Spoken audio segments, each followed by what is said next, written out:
Hej och välkomna till kvällens YouTube-snack.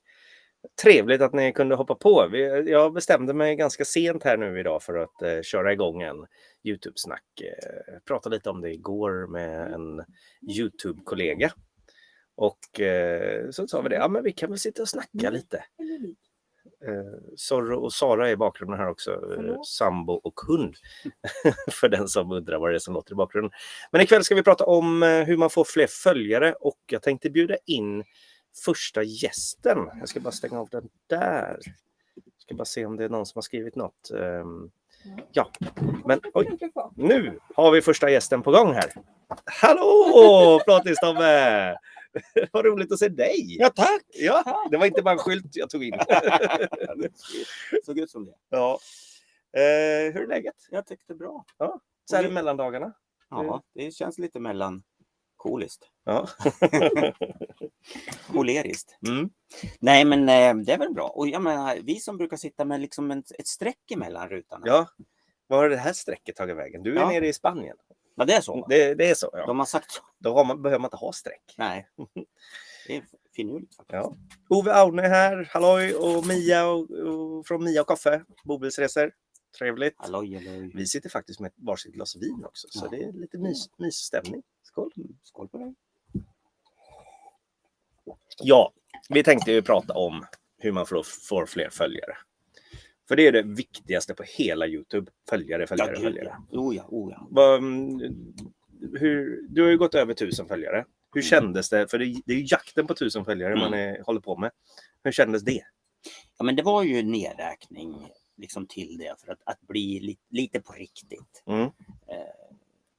Och sen, alltså, det är inte så att det hände ju inte jättemycket egentligen, men det är liksom den där gränsen som man ska passera. Och så höll jag ju på att räkna upp, liksom firade varje 100 innan. I alla fall från, kanske inte varje, men från 500 i alla fall. Vet jag. Så det var, jag tyckte det kändes som att man kunde slappna av och inte bry sig så mycket mer om följare eller prenumeranter. Prenumeranter. Ja, här är följare är ju Instagram det. Ja, exakt. Det här är ju inte en Instagram-kanal. Nej, just det. Men det är någon sorts följning, eller hur? Ja, det är subscribers, prenumeranter. De har något annat ord i Danmark, hörde jag också. Ja, de har något annat som inte alls, som också make sense, typ följare. Ja. Micke Larsson är med från Norge också. Härligt. Hallå. Vi tänkte göra en liten annorlunda take på det här med idag. Med det här med följare. Men vi kan grotta ner oss lite. Varför ska man ha följare då? Ja, men om man inte har någon, då blir det jättesvårt. Eller man skulle ju för sig kunna ha visningar av icke-följare. Ja. Kan man stänga av prenumeration? Man kan stänga av visningen hur många som följer den. Ja. Man kan nog inte stänga av prenumerationen i sig. Nej, men det går inte. Du blir inte sugen på att prenumerera om den inte har några följare. Eller du ser ingen siffra. Jag tror att det är så i alla fall i någon inställning någonstans. Man kan stänga av det. Ja, nej men... Men ja, hade det varit bra, tycker du? Stänga av följare? Nej. Det måste väl finnas möjligheten så att man kan få det här flödet med människor som återkommer och tittar. Inte bara. Och sen vi diskuterade ju häromdagen just det här med att komma upp i flödena. Och jag tror ju inte att jag är där med min liksom än. Både på grund av antal filmer eller videos jag släpper och sen eller antal prenumeranter också. Och då är man ju beroende av de som faktiskt prenumererar. Ja, att de tittar. Men när du menar flödena, menar du menar inte trendning? De flödena, alltså vilka videos som trendar just nu. Nej, men, när man blir viral. Nej, men jag menar liksom mer att jag syns väldigt högt upp. Som jag antar att just det. Du gör mer än mig i alla fall. Ja, men och det tänker du ha med följare att göra? Jag tror mer. Jag slänger ut med min åsikt direkt här. För jag tror mer då det handlar om att de har tittat på massa filmer från mig. Och då kommer då YouTubes algoritm listar ut att du är nog intresserad av Tommys nya film här. För du har tittat av alla andra tidigare. Därför kommer du högt upp. Och Även då, om man där inte har du prenumererar. fighten då mot, ja, men om du lägger ut en video, då har du inte så mycket historik av gamla filmer som YouTube ser att du kanske är halvintresserad av Tobbes film för att du har halvtittat på dem, kanske. Men jag tror inte den viktar på prenumeranter på det sättet, utan mer vad du som tittare är intresserad av. Nej, så tänker inte jag heller, utan mera att det är en aspekt i det hela. Men det här är ju, det är lite mumbo jumbo, för vi vet ju inte egentligen. Nej, exakt. Det finns många som gissar hur exakt, den här berömda algoritmen det fungerar. är viktigt. Det är ju mycket gissningar här. Men varför, om man säger så här, varför väljer du att prenumerera på en kanal? Vad skulle vara dina kriterier om du springer omkring på YouTube? Ja, men jag har 2 kriterier. Ett är att om jag ser en liten husbilskanal eller någonting åt det hållet som jag liksom vill stödprenumerera. Det kan vara en. Och då försöker jag också titta på filmerna för att liksom stödja på riktigt. Då. För annars är det ju bara en siffra. Ja. Och det andra är ju de som är genuint intresserade av för att få koll på det, att få en blupp när den släpper en ny film och sådär. Och det kan vara vilken information som helst eller vilken typ av kanal som helst. Alltså om de håller på med elfenbenssnidning. Nej, jag har nog liksom smalnat av mig. Några har jag, men det kan ju vara några nära vänner, barnen som har kanaler fast de är knappt igång. Några sådana här som jag följer ändå, så att säga. Men det är mest husbils. Ja, jag försöker liksom dra den gränsen. Annars skulle det växa ut där också. Ja, exakt. Vi pratade om det lite grann. Du är lite av en samlare häromdagen här. Och då blir det ju att man samlar på sig massa kanaler som man då inte hinner titta på. Eller det kanske du hinner ändå. Nej.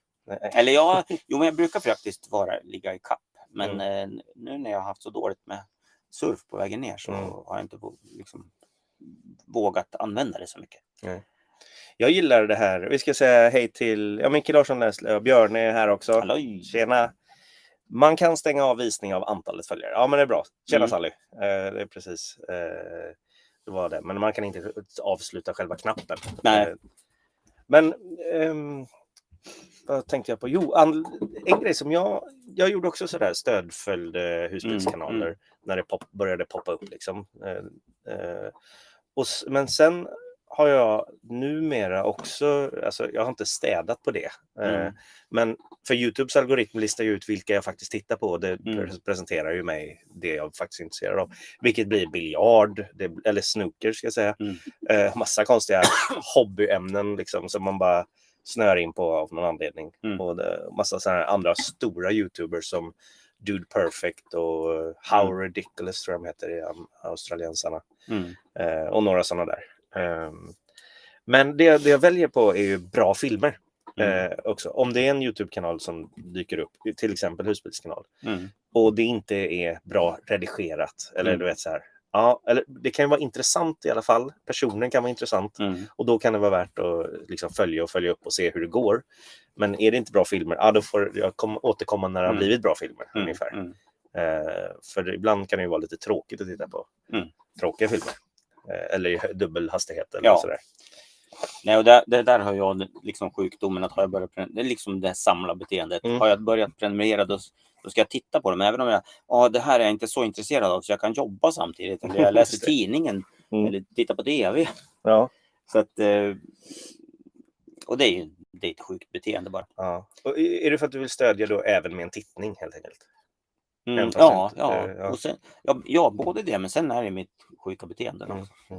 Så har ni ett sjukt beteende så är det bara att trycka på prenumerationsknappen. Ja, och så bara följa på. Liksom. Så följer man för många så är man sjuk. Ja, men jag tror det är vanligt det där med stödföljning och sådär. Husbilen Bosse är här också, härligt. Hej. Jag tror Husbilen Bosse skrev att jag brukar titta på livean i efterhand och inte varit med så mycket, så det var trevligt. Här kommer en fråga till dig då Tobbe. Hur tänker du Tobbe med din kanal och följare? Kommer du köra vidare med fokus på live eller spånar du något för att nå fler eller nya tittare? Hur tänker du gällande det? Det är en jättebra fråga. Och precis som de är inne på. Det är en bilen. Det är en han. Ja. Så han härom Leif tror jag det var. Ja, det är en ensam. Jag trodde det var par. Ja, men de är nog par. Men Ja, okej. Sally är hunden. Ja, så var det. Ja. Jag tänkte antingen husbilen eller hunden. Ja. Men, nej, men jag tänker så, alltså, och det snackar vi nu häromdagen också om. Jag gillar ju live-konceptet, men det ger mig egentligen inte så mycket mer. Jag knyter an de som är med på livearna. Det kan vara liksom mellan 40, 50, 60 personer som kollar beroende på tid och så. Men det är inga nya som kommer in. Inte mycket nytt i alla fall. Och det tar ett tag innan de börjar kommentera också. Ja. Jag brukar ju säga det i livearna att men kom in och kommentera om du är ny här. Men det händer inte så mycket. De kanske ändå sitter och tittar. Ja, det kan vara någon på slutet som säger hej då. Liksom. Ja, just det. Värmt upp sig på under 2 timmar. Exakt. Nej, och det är inte, självklart ska de bara kunna titta om de vill det. Och de kan titta en stund och slå av. Alltså, så är det. Men som att svara på frågan, det är klart att jag vill göra videos. Varför gör du inga videos då? Det är för att jag är störd. Ja, Nej, men det är alltså med den livssituation som jag sitter i, så har jag liksom, så känner jag att det tar för mycket tid. Så tiden är en aspekt. Att göra filmer. Ja.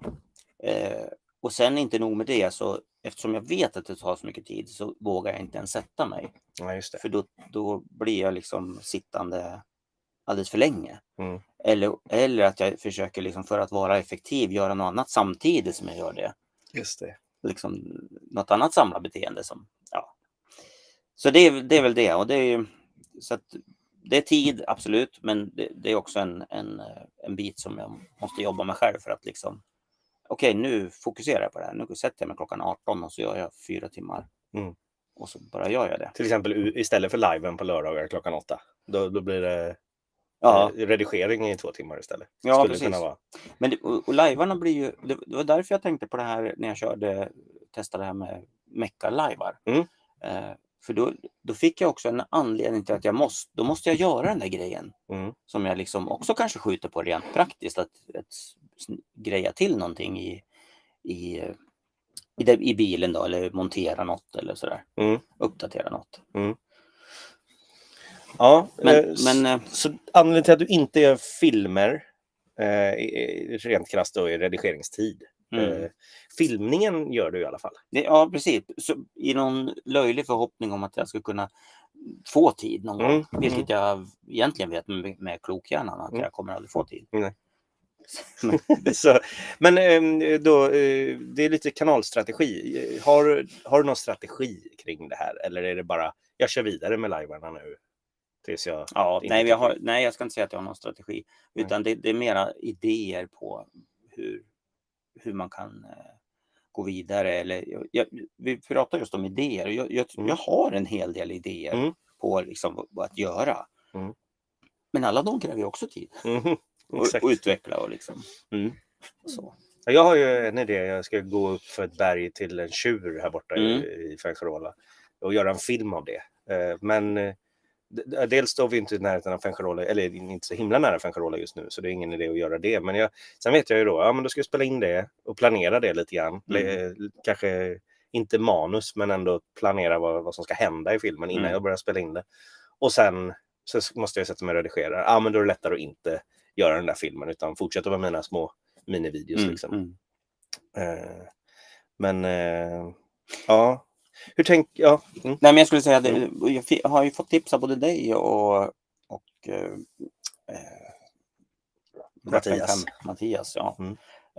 Om att liksom gå åt det här, men kör lite enklare former.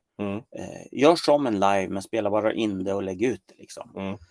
Och det är så svårt. Ja. För när man får in det i programmet, för det ska ju ändå liksom göras någonting.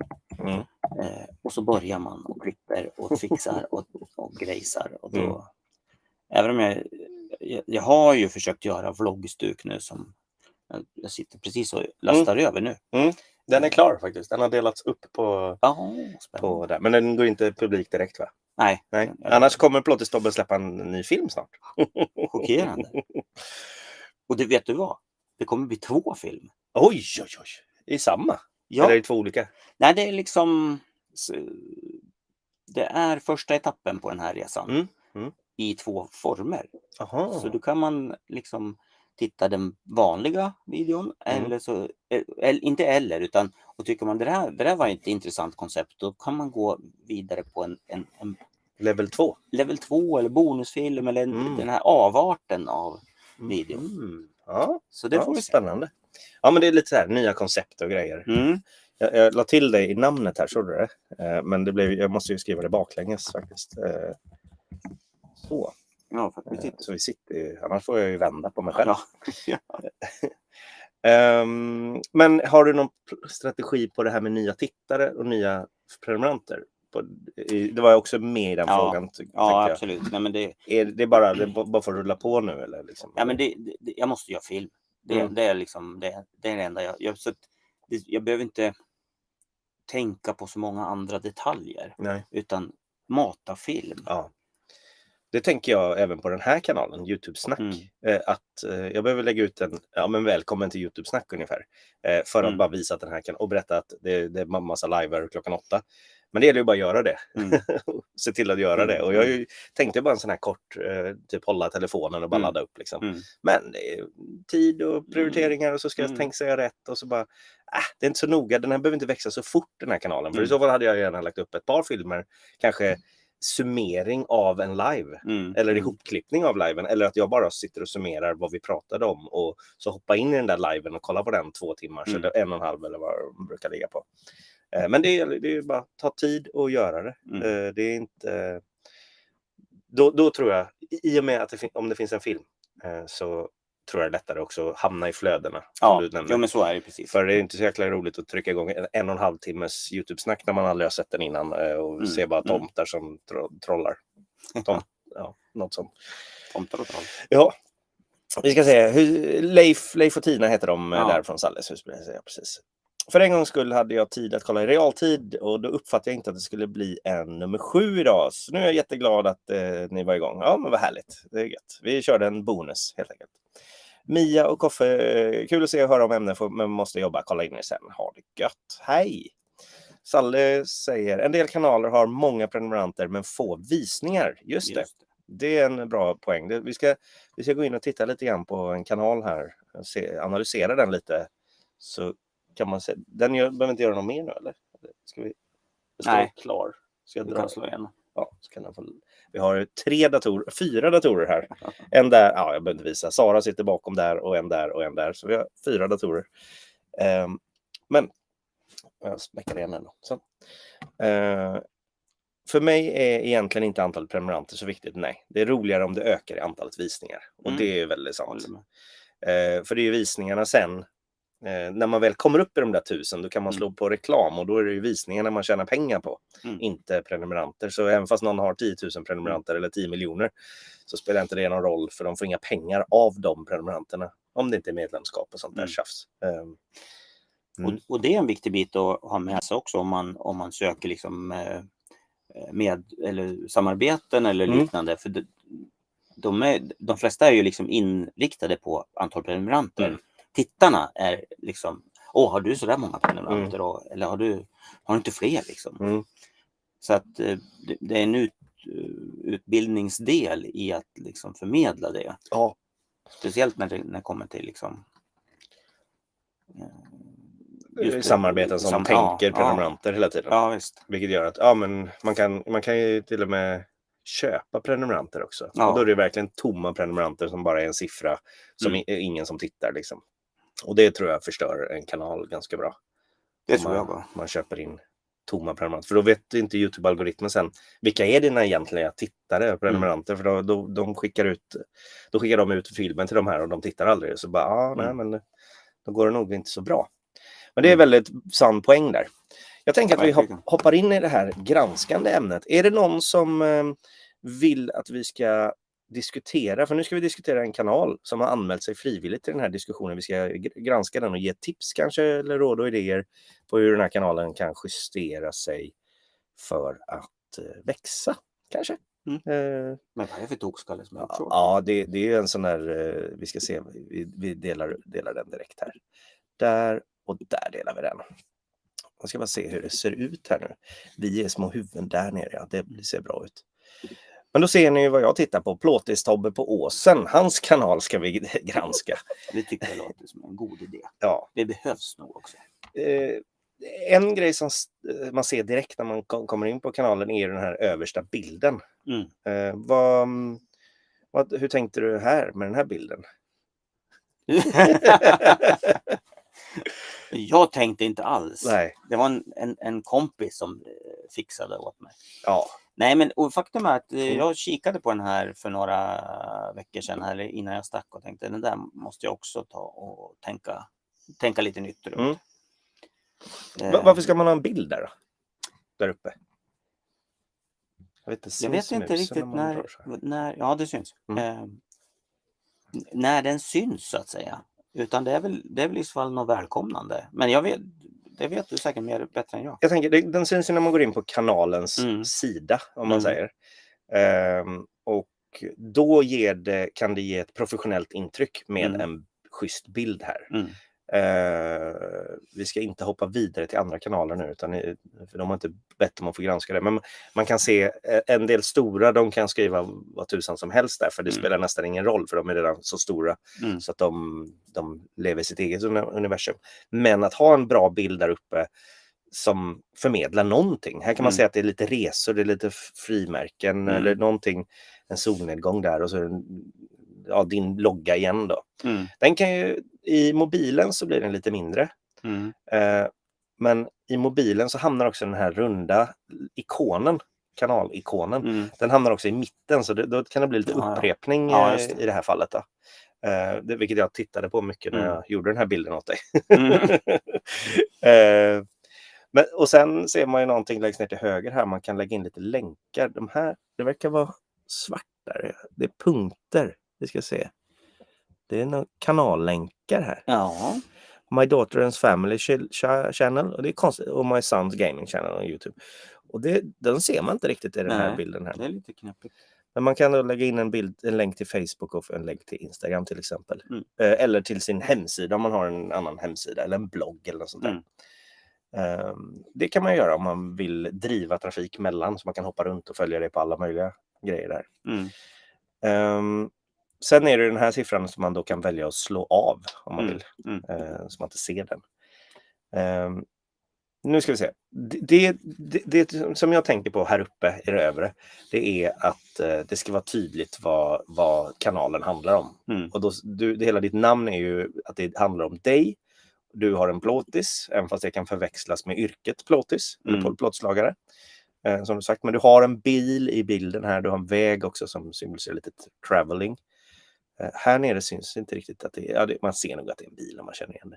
Men det tycker jag är bra. Tydlighet i vad handlar den här kanalen om. Det handlar om dig, du bor på någon ås, vad det nu är för en ås, men det är den där till höger tror jag. Ja, eller till vänster. Ja, det kan vara det. Men tydlighet här, vad handlar kanalnamnet om? Eller kanalen om? Vår egen kanal, det är ju Our Backyard Europe, den är också väldigt otydlig. Men det är någonting så, men det handlar någonting om Europa. De får inte släppa filmer om Afrika, Australien och så vidare, utan det ska vara Europa då. Men hur känner ni om det namnet nu? Om det gick att göra om det, skulle du ta ett annat namn då? Nej, den är tillräckligt otydlig så att det kan bli vad som helst med den. Men det är också en otydlighet för en potentiell prenumerant då, eller en tittare som bara Our Backyard Europe, det betyder ju ingenting, den säger inte någonting. Men tack vare att den inte heter då plåtis eller husbil eller så kan vi ju bara sälja husbil och göra något annat med den kanalen. Den heter ju även då Sara och Tommy på Our Backyard Europe nu, har jag ändrat namnet till, men det är ju Our Backyard Europe som är grunden då. Här ser man också att du har valt en sån här, eller fått kanske. Ja, det fick nog, så tänkte jag igenom. Den där har nog många stött på nu, ganska aktuellt. Hur ska man tänka och så vidare. Kör Sara. Ja, och det kan vara lite lurigt, men den är schysst och man kan få unik liksom, så att man fattar och slipper ha massa siffror här. För den här kan man ju då använda i till exempel en länk till kan man skicka ut det. Men vad ska vi se här nu då? Vad som händer? Första stycket här är ju då videos som du har. Så är det tidigare liveströmmar. Ser man att du har en konstig live här som är lite annorlunda live. Ja, det var när du körde hit. Och den blev inte lika lång heller. Nej, den var någon som klippte kabeln där. Ja, exakt. Den blev liksom spontan och stökig ser man här. Bara, Ja, medan vanligtvis så är dina livear fast, om man säger sådär. Ja. När du sitter och pratar. Och då ser man ju då att här på livearna så har du 700-500 tittningar medan du hade ju 1400 prenumeranter. Så då har du ungefär 1000 som inte tittar på livearna kan man ju säga. Och det är lite samma sak med 1000 där. Eller 800 som inte tittar på de 2 filmerna. Som är ganska nya då. 4 veckor sedan och 8 dagar sedan. Och sen har du fler visningar på den här. Som inte jag har sett, ser man här. Och så lite färre. Det här var... Just det. 20 minuter film. Ja, den blev inte så mycket heller. Och det kan jag tänka mig ha med en vanegrej. Att du inte har släppt så mycket filmer. Så vet folk inte att du ens släpper filmer. Men ja, jag tycker det här styckena som finns här kan man ju justera, vilket är bra. För det skapar också en första bild. Vad är det som den här kanalen handlar om? Och här ser man en helt annan style på ikonerna. Eller bilderna, heter det. På de populäraste videorna. Ja, precis. För de kommer ju liksom från olika tidsepoker. Epoker. Ja. Här kan man ju välja att ta bort populära videor, tror jag. Och här ser man också att du har Husbils YouTube-vänner. Väljer man den här listan själv, eller? Ja. Det gör man. Då kan man titta igenom vilka du följer på här. Och här ser man inte någon som inte har slagit av prenumeranter. När man ser hur många prenumeranter alla har här. Tänkte om vi skulle se på det. Och sen har du lite shorts här. De är också lite stökiga så som shorts ska vara. Lite mycket energi. Shorts är ett ämne man kan prata om för sig. Ja, men absolut. Du har valt att lägga in shortsen här också. Ja. För annars kan man hitta allting. Videor. Då byter den så. Och shorts har man där, så har man alla dem. Och livear där. Sen har du community. Ska vi se om du är aktiv på communityt. Ja, 13 år sedan hade du något. Och sen har du en butik här också. Man kan handla grejer. Ja, den är jättestökig. För den tittar ju vi på och slog igång. Hitta hur den går till då. Men, så jag måste fixa i butiken bättre. Men och man kan köpa en faslig massa grejer här via Spreadshop. Ja. Här har vi de kanalerna. Ja, just det. Här har vi alla vänner där. Ja, coolt. Är det någon som har några kommentarer kring det där? Visst. Nu är alla lämna. Ja, exakt.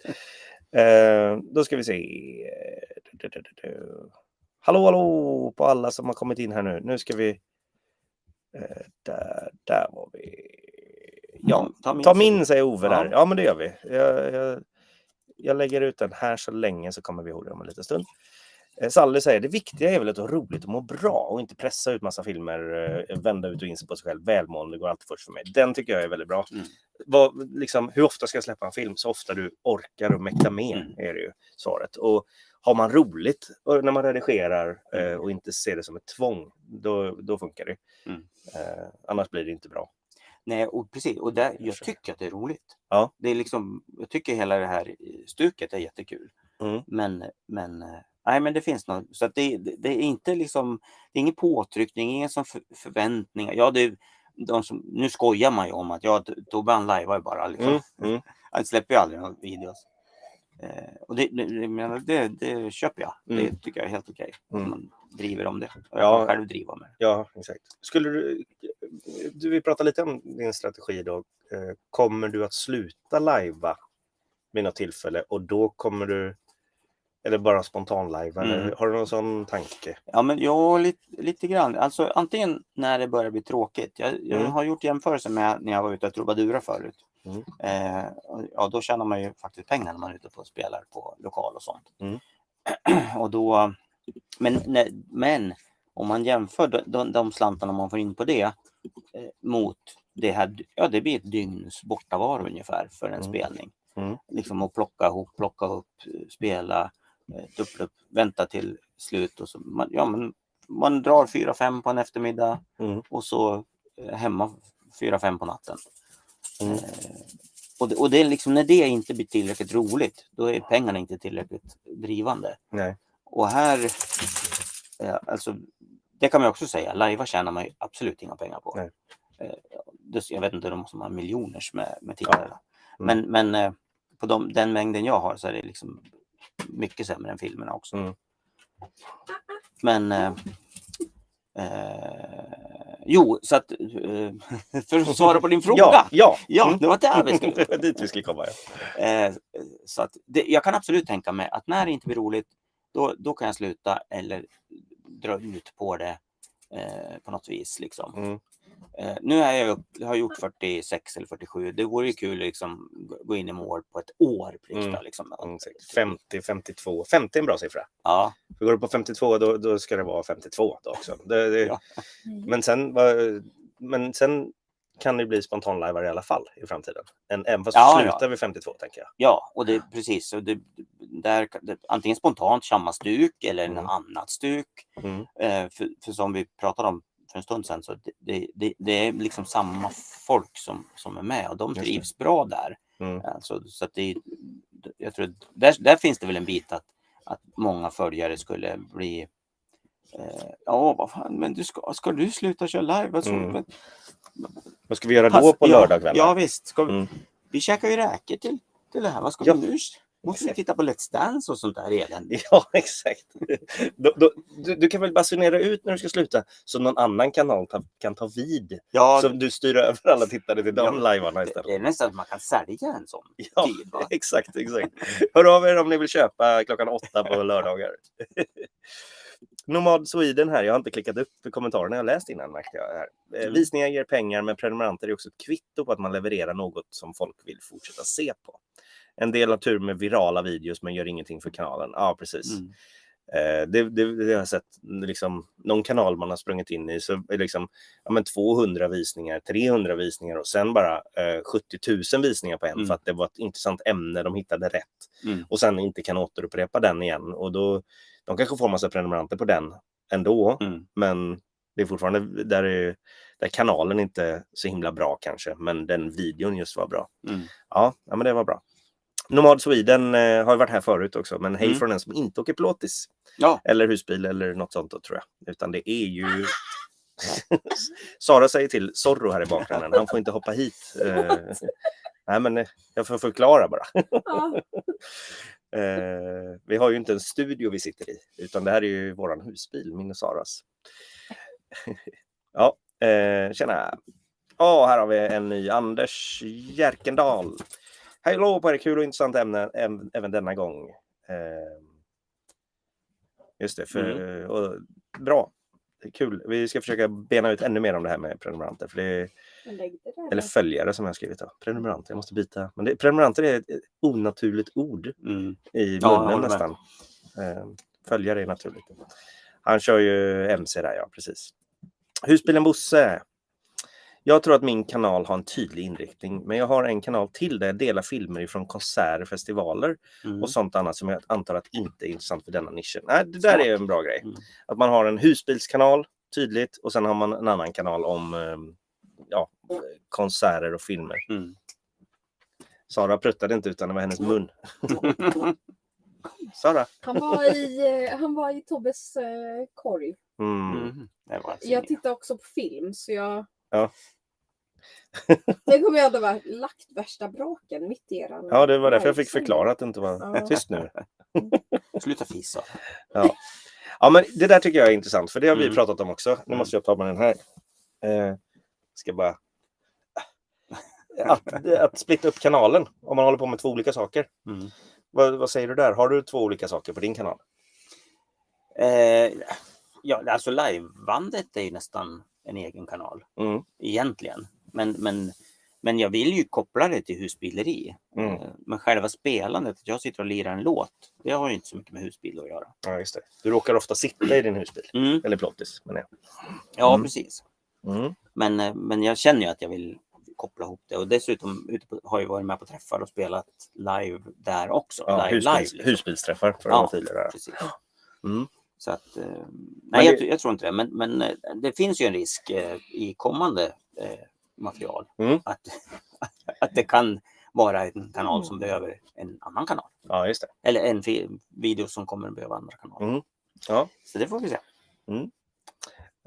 Ja, men jag tycker det är en bra grej där, husbilen Bosse, som man splittar upp det. Och gör man det på en gång, då behöver man inte känna det där liksom att ska börja från noll på en annan kanal. För det tror jag många drar sig för. Ja, exakt. Men nackdelen blir att de där, säg att du har 1000 på en kanal och så tänker du att du ska göra något annat i den kanalen. Då blir ju de 1000 irriterade kanske och hoppar av. Alltså de kommer inte titta på 50% av dina videos. Så då blir väl algoritmen förvirrad. När ska jag presentera den här videon nu då? För tittarna, för de är inte intresserade av 50% av videorna och då blir det jättekonstigt då är det mycket bättre för då kommer de andra tittarna som är på de där 1000 eller på den där stora kanalen som du hoppar över, och de kommer ju vara glada om det bara är renodlat vad du vill titta på. Nomad säger där om det handlar om att åka ut och uppleva världen, ja precis. Men vi hoppar över där lite. Några kommentarer där. Anders tycker det är jäkligt svårt, riktigt svårt menar han, att hitta ett sätt att nå fler tittare och fler prenumeranter. Hur 17 ska man kittla YouTubes algoritm? Och där är det, vi kan ta upp här, husbilen Bosse här. För att få fler följare, då måste jag få ut lite mer intressanta filmer. Har mest lagt ut road movies och då får jag inte bli sur att ingen vill följa. Nej. Och det är ju det. Ämnet kanske inte är tillräckligt roligt. Men för att man ska hitta de där följarna som faktiskt vill titta på road movies till exempel, då måste man ju tagga video, eller inte tagga, namnsätta videon så att den är tydlig. Och det tror jag har kikat in på husbilens Bosse där, då vet jag att det står tydligt att det är en road movie eller liksom dashcam eller Ja, jag kommer ihåg det också. Jag har också kikat på. Och just namnsättningen på och bilderna kan få folk att titta in och kika lite grann och sen se, nej jag är inte intresserad, eller det här var precis det jag var intresserad av. Så det tror jag är en grej apropå det som Anders frågar här. Namnsättningen. För om du skriver att det handlar om husbilslivet till exempel i titeln. Nu har husbilslivet tagit mig till Spanien eller plåtislivet då är ju folk intresserade av den informationen och storyn kanske. Medan skriver du bara ordet road movie på dina videos ner till Spanien, då blir det lite som, jag tror inte att jag är intresserad av det här. Men jag tror det kittlar algoritmen genom att sätta bra texter som förklarar vad det är tittaren kommer att få när de trycker igång videon. Och ganska långa titlar. Men inte för långa. Men vad säger de? Upp till 70 tecken är liksom något att sikta på.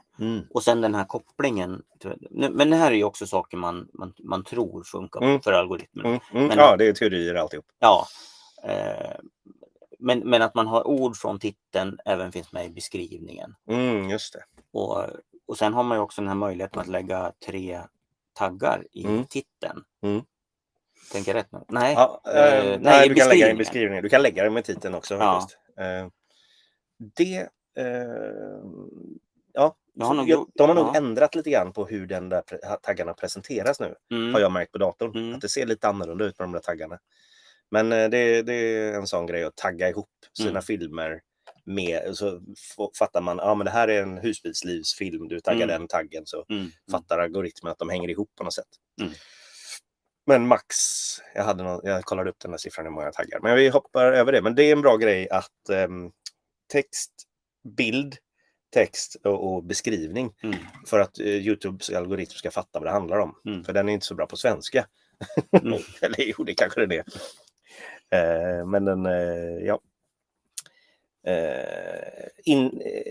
filmerna behöver vara intressanta, ja precis. Det är bra grej där. Och samma där, titeln ska vara intressant men inte för clickbaitig. Nej, så kan man säga. Den ska vara clickbaitig på ett bra sätt. Ja. Berätta vad något spännande som kommer ske i filmen. Det kan vara ett tricks faktiskt. Vi kanske ska säga vad clickbait är. Ja, säg vad ett clickbait är. Ja, vad är ett clickbait? Det är något ord, någon lockande beskrivning så att folk klickar på den. Ja, sugs in i det här är så bra så jag måste bara klicka. Ja, och jag har en tidningsapp, eller vad heter den? Omni. Har du använt den någonting? Den skriver kortfattade nyhetsgrejer istället för att läsa långa artiklar. Eller jag behöver inte läsa en tidning, jag kan läsa bara på Omni-appen. Och då skriver de ju, Amerikas president dödar någon annan. Och så går man in och läser, och så var det inte riktigt det handlade om. Jag har anklagat dem en gång för att clickbaita. För de vill inte göra det, de vill vara professionella. Men de måste ju berätta vad det handlar om. Om det nu är döda en annan, det är ju jätteläskigt. Men det gör de ju, fast på distans. Nej, ingen politik här i det här. Men clickbait är ju bra på ett sätt så att du vet vad du klickar och du ska vara intresserad av att gå in och titta på. Det ska finnas ett content som följer upp den clickbaiten. Och som husbilen, Bosse här och Anders där, man måste leverera för att få följare. Och det finns ju väldigt många content creators på YouTube. Ja, det är ju bara det finns. Det är bara det finns. Salles husbilsägare skriver här, eller Leif, om intäkterna blir större finns risken att bli beroende av dessa och då blir det jobbigare och svårare att sätta gränser. Ja. Men då kan man också säga upp sig från jobbet och bara jobba med detta istället. Så får man massa mer tid då istället. Men ja, det kan verkligen vara beroende av inkomst på det sättet. Anders har ingen husbil. Man behöver inte ha husbil för den här kanalen. Det här är YouTube-snack. Han har rullat husbilen en hel del. Ja. Nomad Sweden, det som dubblade vår kanal. Jag tror det var dubbade, att det var namnet. Ja, det var i antal prenumeranter faktiskt en långfilm, 1 till 2 timmar. Normalt kör de 5 till 20 000 K views och långfilmen 1,3 miljoner. Det är fräckt. Och det är väldigt häftigt. Det måste man nästan hoppa in och kolla på hur det där såg ut. Och 11 000 nya subs på en enda film. Det är fräckt. Oj. Då har man lyckats. Då var det bra film, hoppas jag. annars tror jag inte att den hade slagit. Så det var bra produktion i den där. Ja, vi gör så att vi tar och granskar. Vi pratar om att granska en kanal här. Och Ove Aune anmälde sig snabbt där. Så vi tar och kollar in på hans kanal här. Ska vi se. Så, då borde ni se den, ja. Jag ska ta bort det där. Så. Och då ser vi, nu var den mörk innan. Jag ska trycka här en gång. Ja, din var svart också. Det är ju inställningen på... Jag bara såg att det blev väldigt, väldigt mörkt med den här mörka bilden. Men det blev lite coolt. Man ser ju här att det handlar om husbil här också. Även fast kanalen heter Ove Aune.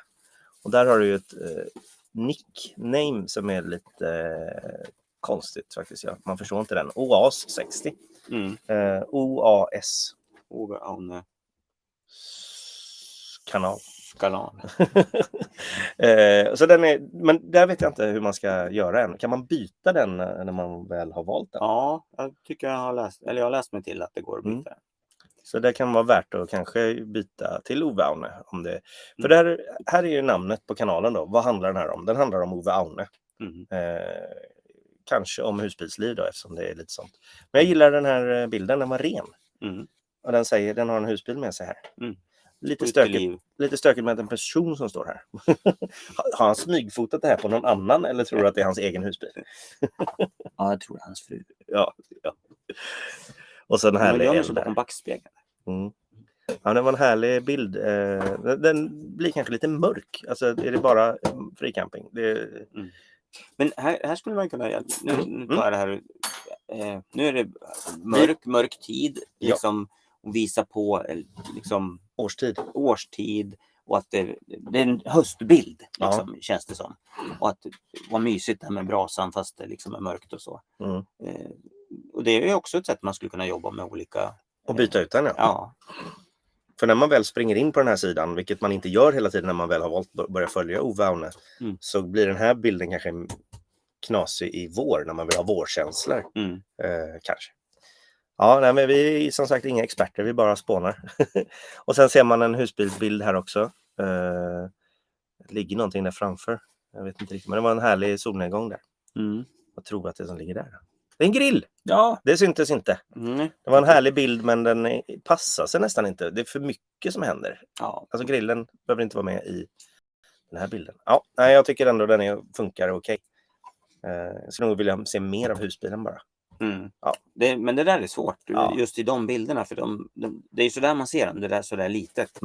Och sådär litet till och med. Ja, till och med det. Och när man skriver i chattfönster och grejer, då är de väldigt små, de där bilderna. Ja, det där är svårt. Mer husbil tror jag, så blir det ännu tydligare med husbil på själva bilden. Ja.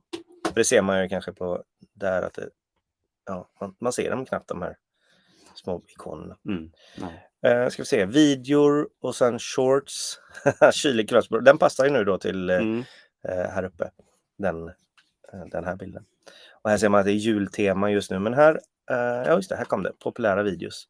Är det här någon default-grej som dyker upp? Video, shorts och sen populära video? Precis. Om man inte väljer någonting så får man något, liksom ett gängpaket så här. Och shortsen dyker upp om man har shorts antagligen. Ja, gissar jag. Men det går att redigera i de här. Och ordningen på dem och om man vill ha med dem överhuvudtaget. Och man kan göra egna också. Just det. Man har liksom en... Ja, som du sa, husbilsvänner eller vad det heter där. Ja, eller olika... filmstycken. Ja, men säg att du vill ha... Jag kommer inte ihåg vad det heter, men en speciell resa kanske bara. Ja, just det. Hela resan ner till Spanien. Liksom. Ja. Så ligger de där. Just det. Det pratar vi inte någonting om spellistor. Det kan också vara lite smidigt att samla sina videos. Jag ska titta här. 148 prenumeranter. Han har ju faktiskt fler tittningar än prenumeranter, vilket är lovande. Och här ser man till och med 2200 visningar. Fricamping Skåne, hur går det? Eller går det, står det faktiskt. Hur går det, läste jag. Men där blir det ju faktiskt en frågetecken. Går det verkligen att fricampa i Skåne? Och det är folk intresserade av då, tydligen. Och fricamping, bra nyckelord för sökning. Det som man ser här, jag vet inte om du lägger märke till det, men han har nog nyligen här börjat göra bilder på sina första tumnaglar som det heter, thumbnails. Medan tidigare var det nog inte det. Utan det här är bara en bild. Ja, det kan ju vara en specifik bild faktiskt, men kan vara en bild från filmen bara. Man får ju några att välja på och sen kan man mikla och leta på en bild som man vill ha från filmen. Typ den här bilden var ju himla härlig, grillbilden där. Den blev man ju sugen att titta på. Men en helg på Bokerastens camping vid Snuggeholm. Nej, jag vill veta mer hur smakar korvarna smakar sisådär, kanske det ska stå där i bilden. Så, då blir man sugen. Vad är det här för korvar? Men jag tror fortsätt jobba med de här bilderna. Den bilden ser ut att ha gått åt skogen faktiskt, för den har kapats där. Och så är det lite grått i sidorna här. Den kan man göra om för att visa tydligare där. Men jag kan tänka mig att den kanske kommer igång, kom snabbt. Det är till och med en 37 sekunder stillbild kanske. Eller så är det lång tid på den här. Ja. Men det är intressant just det här. Och det ser man, du har ju tittat på den också. Exakt, just det. Förmodligen för att det lät intressant. Ja. Men den här det är 5 dagar bara gammal. Ja. Den är svår. Men om man tar något liknande. Där. Här har du liksom. Ja, precis. Filmen senare, fotutflykt till Lund. Och kanske inte det var husbilsgrejen där. Men här har du ju en. Nu, jag ska inte peka för det syns inte. Den här, ja. Som också handlar om Skåne, Halland. Och som har liksom camping. En 10:e av visningarna. Ja. Och här är det inte tydligt att det handlar om camping. Det ser ut som han kanske bara är ute och plockar svamp i den här videon faktiskt. Det vet vi inte. man kan ju gå in och titta också. Ja, men vi gör ett amatörigt försök på att granska en kanal här.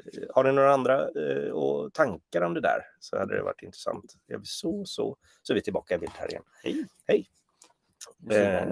Hoppas det var intressant liten feedback. Jag tror jag jobbar mer på de här bilderna och texterna kring mitt bästa tips till Ove Aune där i alla fall. Texterna. Rubrikerna, precis. Och då kanske inte de här beskrivningarna som vi pratar om och taggar och grejer, utan bara sätta texterna lite bättre. Och det kan man ju ändra också. Det gör liksom, i efterhand, ja, det gör ju inget för kanalen eller för filmerna eller för videosarna. Om man liksom kommer på något bättre efterhand. Och det kan vara intressant att experimentera med också, om man gör det och ser att oj, den där stack iväg lite grann fast den är gammal. Ja, exakt. Att man får nytt liv i den liksom. Och samma sak med de här bilderna, man kan ladda upp dem i efterhand och det kanske är så. Husbilen Bosse undrar här, kanske jag behöver göra filmerna mer internationella. Har max 50 visningar per film. Ja, just det. Road movies där som vi pratade om. Ja, det kan nog vara intressant, för då, eftersom de kanske, jag har inte sett alla, men om de innehåller text och sånt så är det bra om de också då kanske är på engelska eller så. Men om det inte är någon textning utan bara road movie, då verkligen kör internationellt. Det tror jag. Jag tror till och med det kan vara just sådana, till och med mera, speciellt om vi är i Sverige, alla som ska åka till Sverige får se vägen, väglaget eller naturen runt omkring liksom. Och det är som du säger liksom, det finns ett klientel som gillar road movies rakt upp och ner, som sitter och tittar sig bort. Jag tror det var Peter som nämnde någon följare som han kände till. Jag bara drömmer mig bort liksom. Bara sitter och kollar. Där blir ju då kanalnamnet intressant. Husbilen Bosse är ju då fel kanalnamn för en sån internationell kanal också. Så det kan vara värt att tänka om och kanske flytta. Nu vet jag inte hur många följare och så Husbilen Bosse har, men det kan vara värt att då kanske göra en ny start med en ny kanal med tydligare namn på, här kommer en road movie kanal ungefär. Kanske inte just road movie i namnet, men kan vara. Skriva, prata på engelska la hon till. Ja, hon råkade skicka jag tror att det var hon. Bosse. Vi kör Bosse. Jag tror att, för jag såg det i någon kommentar tidigare. Ja, det är ett par i alla fall vet jag, men vem som pratar nu vet jag inte. Nej. Skriva, prata på engelska för att öka marknaden. Ja, det kan bli knöligt att prata på engelska också, men jag vet att det blir mer internationellt. Det har jag också funderat på. Men jag tror inte jag skulle orka prata engelska hela tiden. Det är lättare att ta upp kameran och bara köra på svenska. För det kan jag hitta på i huvudet. Och så Sara, få in henne i filmen också. Det blir bara konstigt tycker vi att prata engelska. Men det finns verkligen en möjlighet där. Att köra engelska. Men jag tror att det måste vara liksom fortfarande extra intressant så att en engelsman eller amerikan vill gå och kika på din kanal då liksom, för att annars tror jag att man är ute i ogjort väder. Exakt, det är ingen idé att börja med engelska och kanske om man inte har en långsiktig plan på det.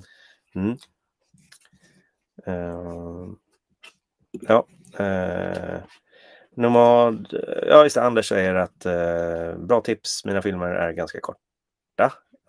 Får göra något riktigt långt. Just det, apropå den här 1,2 miljoners filmen. Ja, det måste vi se. Agneta Marco är här. Förlåt sen ankomst, Tobbe. Hade en film som skulle redigeras just nu. Vi vet att sen ankomst genom skamhörnan. Tommy kanske inte är så hård. Nej, här får man komma in här som helst. Man får även se den här i efterhand. Om man vill. Men då får man inte vara med och ge kommentarer. Ni får gärna kolla på min kanal, säger Anders Järkendal, och ge massa god feedback. Alltid kul. Då ska vi göra det, Anders Järkendal. Vi gör det med en gång. Jag ska Järkendal. Om jag skrev rätt. Det känns rätt, eller? Samma bild, jajamän. Då ska vi se. Det blir spännande faktiskt. Oj, här gick det igång en film direkt. Ja, just det. Där hade jag film tidigare. Välkommen till kanalen. Med Epic B-rolls. Det där blev jag ju sugen på direkt här. Anders Jerkendal och photography, videography, behind the scenes, B-rolls, inspiration. Ja, det där var ju intressant blandning faktiskt. Här har du kanalnamnet då, hans person, men handlar då om det här med det. Och det jag tycker det är tydligt. Det kan till och med vara större, de här texterna. Man har ju ganska mycket plats att jobba på här på datorn. Men för det känns, när han sitter så där så känns det lite som att jag kommer hem till Ernst också. Det är något sånt. Men han har gjort en svartvit så det är inte Ernst. Nej, och här hade man velat kanske, eftersom den är så snyggt gjord med urklippt, så hade man velat haft med hela axeln också. Så att den flyter ut. Men det är bara jag som sitter och tycker. Ja, nej, men, just eftersom det handlar om lite photography och inspiration, då skulle jag vilja bli inspirerad av den här bilden också faktiskt. Och visa, för man ser ju, du är jättebra på att skriva din namnteckning. Men man skulle nästan vilja ha ännu mer så här, vad är det här? Det är fotografier, kanske lite som man såg på din kanal, om vi hoppar dit lite snabbt. En sån här ruta med en bild i. Alltså där har du fotografi, fast inte riktigt fotografi. Någonting sånt bara fick jag upp i huvudet där. Man vill se att det handlar om fotografi. Och kanske kamerastativ på någon bild. Man ser att det är video man spelar in någonting. Någonting mer där uppe. Inget måste, som sagt. Men det ger ännu mer professionellt intryck. Det här är nästan som från CV:t. Det där uppe. Ett papper. Sen har jag det här med en video som startar direkt. Om man lägger en video, sån här välkomstvideo, då tror jag att den är default att den startar direkt. Känner du igen det? Jag vet att jag har meckat med det där, men det var länge sedan. Och jag störde på med det själv när jag gick till min egen kanal så här, och så startade den där jäkla videon igång. Till slut så bara, nej, det blir ingen video där. Men jag gillar konceptet med introvideo och välkommen till kanalen video. Men jag är lite allergisk mot att den drar igång direkt. Jag tror det hade varit kul om det är någon som vet om man kan stoppa det. För då är det roligare att man får se. Och nu måste jag till och med ladda om sidan för att komma till starten här. Vi ska se, vi gör det. Där. Då vill jag ha en bild här som avslöjar att det är en trevlig epic B-roll channel. Jaha, det här är ett sånt intro. Aha, bara...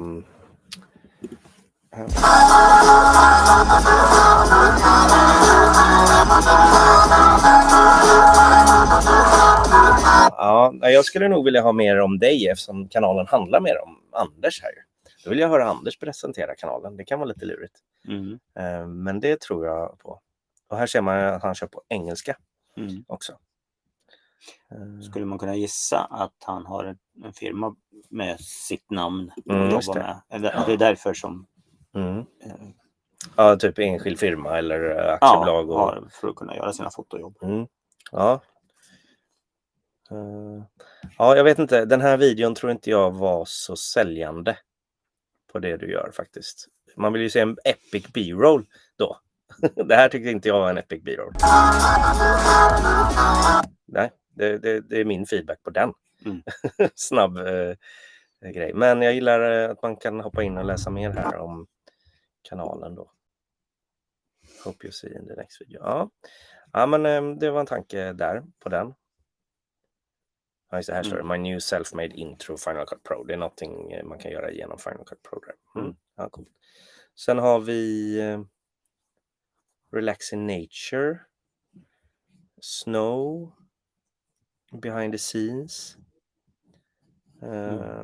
Och här ser vi 306 prenumeranter och inte alla tittar. Och det kan jag tänka mig på när man har en engelsk kanal också. Att du får massa prenumeranter från England eller någon som prenumererar på kanalen. Och sen bara, nej men jag vet inte. Du får ett större ratio mellan tittare och prenumeranter tror jag. Tack vare att den är engelsk så når den ut till de engelska. De hoppar på, de hoppar inte av heller. Vilket är bra. På ett sätt. Men ja. Nej, men det ligger lite i det, absolut. Men här ska vi se. Videos, shorts och utvalda kanaler där. Och det är den här kanalen prenumererar på. Här var ju intressant. De här rör sig inte när man spelar eller håller musen över. Gör shorts. Ja. Vi är osäkra. Nej, men det gör de nog inte för man klickar på det. Nej, jag kommer inte ihåg faktiskt. Jag tycker shorts är ett svårt koncept alltså. Ja, jag håller med. Men jag gillar tanken här med B-roll shorts och man visar upp sin kompetens med B-roll och inspiration för andra och B-roll och sånt. En feedback här är vad är det jag får? POV, point of view betyder ju det. Och då får man se när han skapar en B-roll kanske där. Ja, jag gillar Relaxing Nature. Det är liksom den skulle jag vilja titta på. Men det framgår inte om det här är en B-roll skapande video. Alltså man förstår det är inte lite otydligt. Ja, antingen är det Relaxing Nature, vilket är mysigt att titta på. Men svårt där. Reflections. Men och sen för ett sånt, om man vill outa sin kanal i det här jobbet så tror jag shorts kan vara ett bra verktyg. Ja, och nå ut. Ja, för nu börjar den igen. för det, jag har ju också provat shorts mycket i början. Eller när det kom. Eller jo, visst kom det väl. Ja, det är ganska nytt. Ja, exakt. Jag tror det slog ut till Sverige under förra året. Men då hoppar jag på det för att det var ett enkelt sätt att komma ut med snabba grejer. Men min kanal har ju inte liksom något att visa som passar shorts. Nej, just det. Här är det, ser man. Ja, här kan man ju liksom B-rolls. Ja. Alla vet inte heller vad B-rolls är. Så det kan vara bara det kan vara värt att döpa om den här till att inte prata om B-roll här, men riktar man sig då till att inspirera med sina B-roll så tycker jag verkligen att du fortsätter med B-roll-grejen där. Och här ser man... beror på vilka tittare man vill ha. Man kanske vill ha dem som vet vad en B-roll är. Ja, och då ska du fortsätta. Men då vill jag också se där B-roll creation in relaxed nature, typ. Ja, jag vet inte. Nej, men det är lite otydligt på vissa här.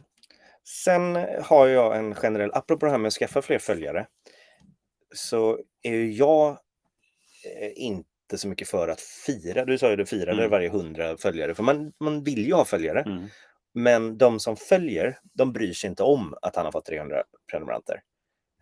Skulle jag säga. Och det ser man ju på tittarna då, det är ännu mindre än vad det var innan. Det är ingen som firar, det är inte så många som firar med en. Ibland får man... Ja, det är de verkligt... trogna. Ja, de som nästan känner en. Ja, de som är med på alla dina livear, kan man säga. Ja, de firar ju med dig också. Då finns det värde att prata om det liksom. Men jag skulle nog slopa den här videon faktiskt ur flödet. För att inte fira. Jag är emot det där med att fira följare. Det är bara generell egen åsikt jag har.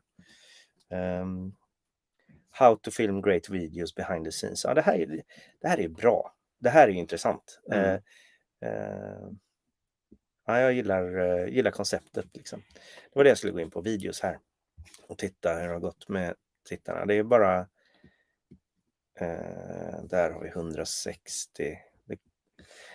Där kan det nog vara otydligheterna i bilderna. Det är lite så här stökigt kanske. Så du kan inte riktigt läsa nature där. Relaxing nature, Mr. Morning. Ja, vi försöker. Blir det på den andra storleken, då kan det vara lurigt. Men det är ju jätte... Han har ju verkligen lagt ner jobb på bilderna. Här ser man Relaxing nation, den kan man läsa tydligt. Också information om vilken kamera han använt eller telefoner i det här formet. Och det känns lite granska kamerasystemet i den nya telefonen där. Och, spännande. Och den var på svenska. Ja, just det. Det var ju spännande. Ja, just det. Ja, men det är värt att testa om man slår igenom på svenska istället, till exempel. Man bara... Det här gillar jag ju. Nu ser vi inte att det blir några tittare av det, men det här med tydliga texter. Jag är ju för tydliga texter. It's in the details är lite diffus bara. Själva texten i sig. Gula ramar. Har du sett det här uppdateringen att YouTube har rundat av hörnen på alla filmer? Det är en ny uppdatering. Ja, nej, det har jag inte tänkt på. Så här har de rundat av, vilket har fuckat upp då för hans fina gula ramar som var längst ut i kanten. Så det är en ny grej och det kan man ju aldrig stå emot riktigt. Om man inte byter till någon annan YouTube. Ja, exakt. Man får börja med Vimeo igen. Ja, men det var lite snabbt. Jag ska se om man använder community-delen. Där, firar 300. Har fått någon like, 4 stycken. Ja, och jag är ju emot det här med firandet där. Men jag förstår glädjen att fira det. Ja. Jo, men det är som du säger. Normalt sett så, är det ju. Mm. Och man får inga prenumeranter på det på något vis. Liksom. Nej. Här ser vi, han är medlem i Swedish Association of Nature Photographers. Ja, men det är bra tryck ändå på visningar. Jag förstår inte. Populära ska vi titta på. Ja, det måste vara någon som... här har vi här smält på. Crispy morning, vackert. Man visar att i Sverige. Ja. Man visar en iPhone. Ja. Crispy, tydliga texter. Här får jag se en crispy morning. Det är någonting av en iPhone också, men jag fattar inte riktigt vad det betyder första gången man ser det här. Men så ser man Cinematic 4K och okej, det här kan vara riktigt nice att titta på.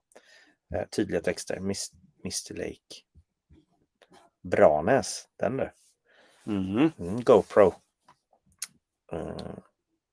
Ja, nej men det var lite spontana tankar. Men det där är ju intressant också att vissa har liksom slagit riktigt bra i jämförelse med den storlek på kanal. Ja, den här. Exakt. Och de andra tittarna. Ja. Så, om jag var Anders här nu så skulle jag vara jättefundersam. Vad är det som gör att den där får 47 och den här får 6000? Och förmodligen tycker du att du har gjort lika bra film liksom. Eller lika bra video. Ja, det kan vara renheten i bilden. Det kan vara texterna, titlarna. Det kan vara att han taggade upp videon. Han skrev mycket beskrivning om det där. Och så, ja, spännande. Hoppas det var intressant, Anders. Vi ska gå igenom lite mer med lite kommentarer här. Att tänka på långfilm, det får inte bli långdraget. Klippte ner 9 timmar film under 4 veckor till 1 timmes video. Eller film, ja. Ja. Och tempot ska vara högt och berättandet, storyn ska vara igång. Ja, riktigt bra. Inte så mycket slötid. Det är riktigt bra. Kilja Darlings igen. Ja, exakt. Hur följer ni andra kanaler? Jag har ingen kanal. Jag följer alla filmer tittar på många olika kanaler. Ja. Hur man väljer att titta på dem. Jag tänker så här. Jag hoppar ofta till min prenumerationsflik i telefonen för att se vad det är som händer där hos andra kanaler som jag följer. Ja, så gör jag. Och sen väljer jag väldigt ofta att inte titta på dem för att jag är inte intresserad just nu av de filmerna liksom. Utan jag hoppar vidare. Jag hoppar över till mitt standardflöde i YouTube och som då visar mig snooker istället. Så får jag se snooker när jag vill se snooker. Ja. Nej, jag gör nog så också liksom. Och det är också en anledning just att man prenumererar. Att få liksom den här påminnelsen och jag får en hög med olästa filmer av dem. Lite som en mailkorg nästan. Ja, man har en mailhög liksom. Men det är som när man hoppar runt och tittar på massa olika kanaler. Då kanske det är någon kanal som man tittar på ofta. Och då dyker den upp i flödet hela tiden. Så man behöver nästan inte följa den. Men har man sådana här samlarbeteende som jag, då kan man ju missa. Ja, exakt. Ja, men det där är intressant. För man får ju ändå upp videorna i normalflödet. Även om man inte följer liksom. Ja, här var det ju det här med kanalnamn som beskriver kanalen. Ett för- och efternamn kanske inte är optimalt. Där har ju du blandat namn och vad kanalen handlar om. Plottis och Tobbe. Eller du heter ju Plottis Tobbe. Ja. Det var ju ditt födelsenamn. Men ja, ett för- och efternamn kanske inte är optimalt. Nej, precis. Det kan vara lurigt att slå med sitt för- och efternamn. Jag följer en stor trollkarl/pussellösare som heter Chris Ramsey. Han har ju liksom bara köttat på med sitt namn. Han var ju trollkarl och scenuppträdde och grejer. Och magiker heter det väl. Men ja, det kan vara svårt att slå med för- och efternamn från början. Men när man har blivit stor så spelar det ingen roll till slut då. Nej, istället. precis. Och man kanske ska outa sitt namn. Liksom. Han ska ju boka upp förmodligen Shower. Ja, precis. Och då kommer han ju inte äta liksom magitomten. Nej, exakt. Och sen när han börjar göra annat på sin kanal, då är det han man följer och inte magiker. Ja, det är intressant. Ove tyckte det var korrekt analys, T&T. Tackar han. Gött. Kämpa på Ove, vi tittar på dig, säger Anders, Agneta Marco. Härligt. Bosse är en tjej. Tack för tipsen, tål att tänkas på, Gunilla. Ja, gött. Härligt. Vi ska se. Vi har passerat en timme, det gick fort faktiskt. Tyckte jag. Att överdriva, kanske glida lite på sanningen i thumbnailen. Ja. Finns dessutom många thumbnails som är manipulerade. Hur tänker ni om detta? Allt detta är ju för att locka tittare. Ja, det där är ju intressant. Jag tycker att man får manipulera bilder. Lägga på en husbil där det faktiskt inte står en husbil kanske. Eller för att bilden ska... Ja, men, om du har en bild på en strand och så placerar du husbilen där, då ljuger du lite. Du drar ju ögonen till dig och kanske filmen handlar om att du inte körde ner på stranden eller du börjar fastna i sanden och så backar du där. Men du har manipulerat bilden så den ser lite mer intressant ut. Jag tycker det är okej. Ja, jag håller med. Jag tycker man kan inte göra det för äkta bara. Man kanske ska tydligt visa att här har jag faktiskt klippt in en bil så man inte ljuger för mycket då. Ja, men det är ju liksom ett fotomontage egentligen. Men det är som du säger, det ska vara tydligt. Ja, Agneta Marco har fått många följare i Finland. Kanske på grund av Marco, namnet där. Är det smart att översätta på finska? Syns den översättningen då bara i Finland? Det vet jag inte. Jag har ju experimenterat en del med översättning. Och det är också en sån här grej som jag vill försöka, som du är inne på med engelska text, att man åtminstone kan få en engelsk text på. Och idag så måste du ju göra lite meck, men inte jättemycket meck. Men det bygger ju på att du har textat filmen i alla fall. Så att texta på svenska, i det här fallet skulle jag tipsa om texta på svenska, bara det är ju ett jäkla jobb. Och sen kan man då via en viss gång så kan man få till då finska, och du kan välja fler språk också som verkligen funkar. Och jag har ju testat med norska till exempel mot norska personer, och nu är det svenska och norska ganska lika, men det funkar jättebra. Och de tycker att liksom, det är liksom inget fel på översättningen, utan det är riktigt bra. Men det är säkert per språk som man får prova sig fram. Men jag tror inte den bara syns i Finland, är min tanke. Nej. Utan för om jag sitter här nere i Spanien på mitt svenska konto och tittar på en film som har finska texten, då kommer jag kunna välja den.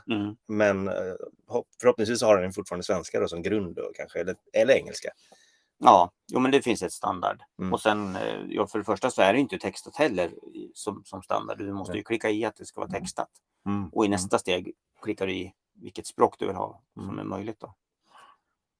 Ja, jag tror det kan vara värt, men du har ju ändå tittare i Finland så det behöver inte ens översätta till finska kanske. Men prova på en film. Se hur det går. Och meddela de här som skriver och att du har gjort det. För det är jättebra att testa också mot dem och se vad de tycker. Och om språket funkar och så. Nu kanske Marco också kan språket till och med. Ja. Vet vi inte. Vi dömer hej vilt här. Peter Sjöstrand är här också. God kväll.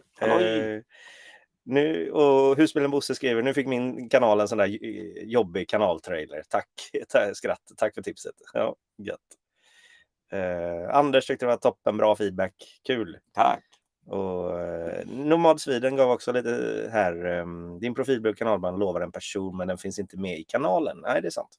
Syns, prata, engagerad, det är din nyckel till fram. Fortsätt på engelska. Norden är exotiskt. Ja, snyggt. Ja, det kanske var det här man visar upp svenska landet som man hade gjort i de här populära videorna. Det kanske var det. Sveriges karta där. Ja, han tackar så mycket här för feedback. Härligt. Ja, och det är svårt att här har vi faktiskt kommit ner till botten. Det var ju lite spännande faktiskt. Är det någon annan som vill ha sin kanal analyserad? Det var lite spännande, men det är ju verkligen amatörsnack, det vet vi ju. Ja, men det blir ju, vi gör ju det som tittare egentligen. Och se vad som attraherar och inte. Och det här förstår inte jag riktigt. Det är som att vad heter det när man läser en bok, sitt eget manus. Eller eller man låter någon annan göra det. Ja, man får ett andra ögon. Granskning. Vad heter det?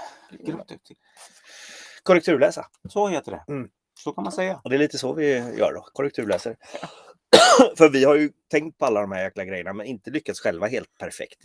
Vi kan inte upp med min egen kanal också, men den bilden, där är det också så här, den bilden som läggs där uppe, den ser man typ bara en gång när man går in på den här kanalen på det sättet. Men ja. Nomad Sweden säger också, det blir mer och mer normalt när man övar på det här med att prata engelska. Och texta all svenska som dyker upp, för det kommer ju ändå då och då. Och inte vara rädd för det. Det är bra. Ska vi se. Nomad Sweden.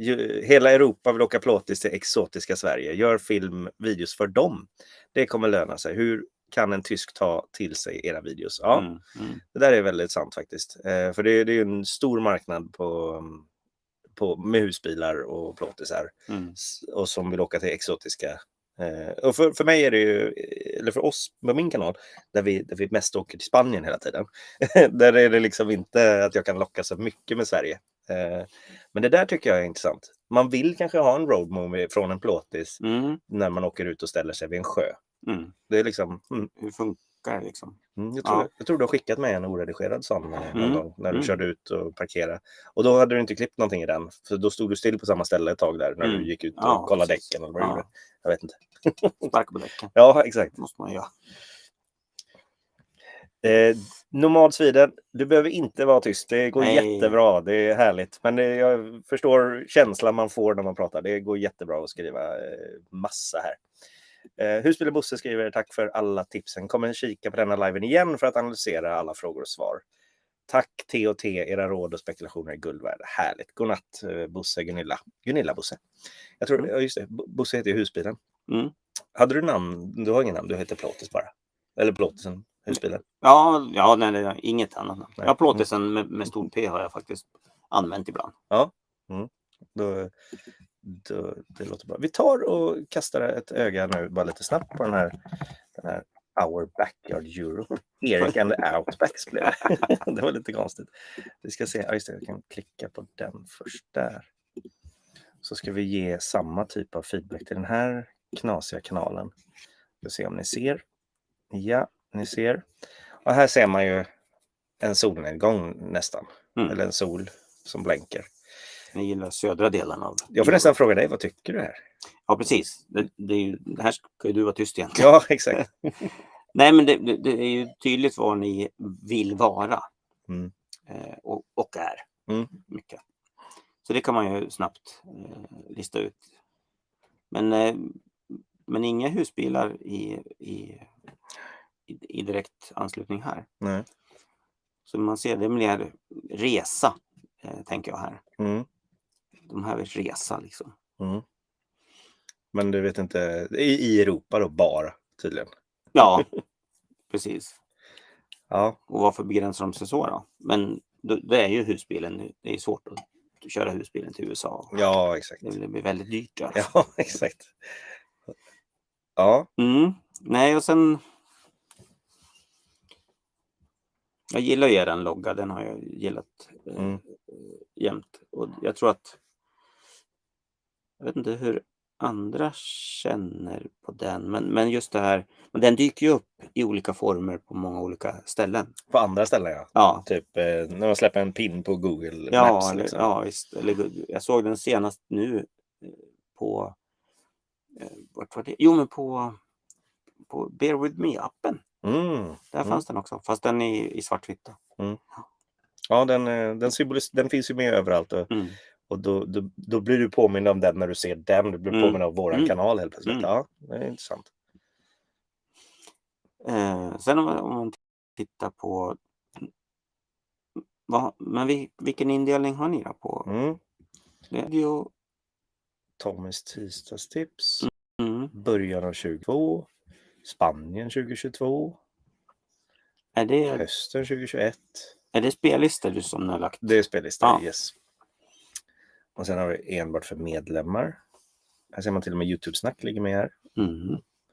Den ska jag nog plocka bort därifrån faktiskt. Och tidigare livestreamar längst ner.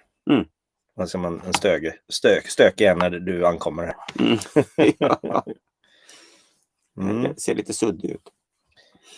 Det här har vi en grej med medlemskap. Det står massa gröna här symboler på medlemskap. Vad tycker du om det då? Det står även här på tack våra medlemmar och grejer. Nej, jag har inte varit att göra det. I alla fall inte än. Nej. Och ett är ju att om man har kanal med medlemskap, då ska man ju ha en strategi för vad ska finnas där. Vad vill jag ge dem speciellt som jag inte gör på kanalen? Och eftersom jag är rätt dålig på att göra videos överhuvudtaget, så då ska jag inte ta på mig det jobbet att hålla uppe det heller. Det hade varit en medlemslive då. Ja, det hade kunnat vara något. Du byter ut 52, efter 52 så blir det bara medlemslive på vardagar. Det skulle kunna vara en variant. Och då får du verkligen inga nya prenumeranter på... Du får nya medlemmar men inte nya prenumeranter istället. Ja, vi får se om det kan kanske bli så. Vad får man för känsla av medlemskapet? Den här grejen tror jag inte man kan bli av med. Man kanske kan bli av med, jag kommer inte ihåg. Vad tänker man när man ser att det är medlemmar? Jag har inte sett att det är så många som har det. Ni har det och sen en tidigare som jag har hängt på kanalen har också det. Sen vet jag faktiskt inga mer. Vet du, känner du? Nej, jag är lite... Jag vet inte riktigt vad man tänker. För jag vet att många blir förvirrade när man trycker och prenumererar på den här kanalen. Då. Det står inte riktigt likadant här nu som jag är inloggad från det kontot också. Men då blir man ska jag bli medlem också? Alltså, när man inte fattar konceptet med prenumeranter så blir medlemskap ännu konstigare. Personligen tycker jag medlemskap funktionen i YouTube inte är tillräckligt bra. Jag tror jag ska slopa det här med medlemmar, men det var en tanke med att men vi får ett eget litet community, ett kryp in, man får se behind the scenes. Jag tror att det kanske står här, det är backstage-pass, man får se lite bakom kulisserna. Det är det som är då 9 kronor i månaden. Och det var det som var tanken, och det har det varit lite grann, men det är alldeles för lite sånt att se bakom kulisserna. För nu har jag ju slutat att redigera filmer också. Nej, och jag kommer ihåg när du startade den, och det var ju innan vi kände varandra på riktigt sådär. Att du hade velat haft en gratis, men det gick inte. 9 kronor var lägsta summan liksom. Och det är också intressant liksom, att YouTube inte kan tillåta en sån sak om man nu vill det. Ja, exakt. Alltså ett eget litet kryp in, och då får man ju starta en annan hemsida eller någon annan sida liksom, någon annanstans för det här. Men annars kan jag tänka mig om vi säger att du ska försörja dig på YouTube, och då kan du ha stödbetalningssystem och då kanske lägga om du ska ha YouTube som arbetsplats, då kan du ha olika nivåer, men de får samma sak i grundutförandet. Bara för att de kan stödja på olika mängder då. Ja, precis. Nej, men det måste du ju upp liksom jag känner att jag är alldeles för liten för att det ska ge något. Det måste jag upp i mer antal prenumeranter och intressen och tittare och allting. Men om jag får säga något om några av de här rubrikerna här. Ja. Fortsättningen följer redan nu. På vad då? Ja. Alltså om jag nu var ny här. Ja, exakt. Och sand istället för snö, den är lite liksom lurig. Ja. Om man skulle hur man skulle tolka in det liksom. Och vem tittar liksom. Är det Sverigefolket som nu har massa snö och ni har sand istället. Ja, exakt. Ja. Och den här är väl ganska... Den är riktigt bra. Alla vet ju vem Tobbe är. Ja. Jag skrev inte ens plåtis Tobbe. Nej. Ja. Och husbesörjare, där är det liksom tydligt. Mm. Och den ser man ju då direkt att det är lite fler tittare. Ja. Där. Den där. Räddar i nöden, krånglig påfyllning. Ja, men den där... Om jag är husbilsåkare så fattar jag den direkt. Mm. Och att just gasol i andra länder är lite trixigt. Det vet också alla som kör och har kört utomlands. Mm. Så det är absolut. Och den här, ja men precis, den här förstår man ju direkt. Oj, vad visningar. Nu köper vi hus. Va? Vad ska de göra? Ja, och så ser man ett hus där. Ja. Som egentligen är en sån här villavagn. Ja. Vilket ser faktiskt häftigt ut. Här har du en konstig blandning av text och bild. Ibland är det en bild där, med text och där. Men inte där och inte där och inte där. Och vanligtvis här verkar det vara mest utan det. Vad känner man då liksom? Det känns lite... Ja, lite. Om man ska gå på det här liksom helhetsbilden. Det finns ju många igenkänningseffekter som man kan se om man har i ett öppet flöde. Så kan jag nästan se direkt. Om man tittar där en av de här igen. Eller som vad heter Anders hade.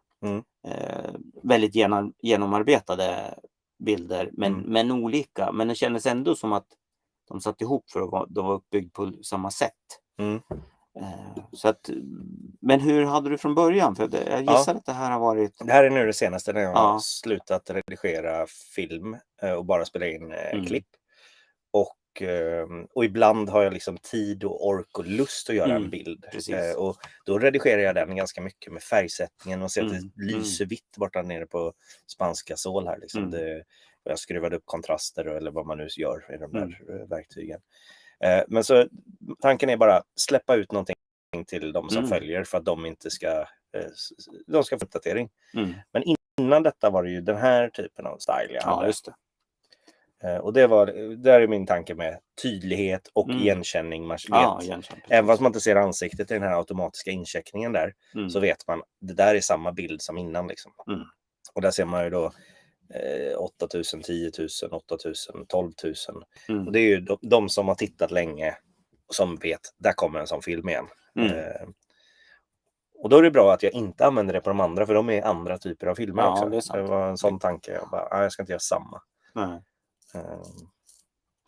Men ja, så var det. Och sen tänkte jag lite topp 5 grej. Det är mina tisdagstips. De ska vara lite blått. Vet inte om vi har något annat tisdagstips. Det var här var en annan orange färg, ser du. Faktiskt. Ja, just det. Den är blekare.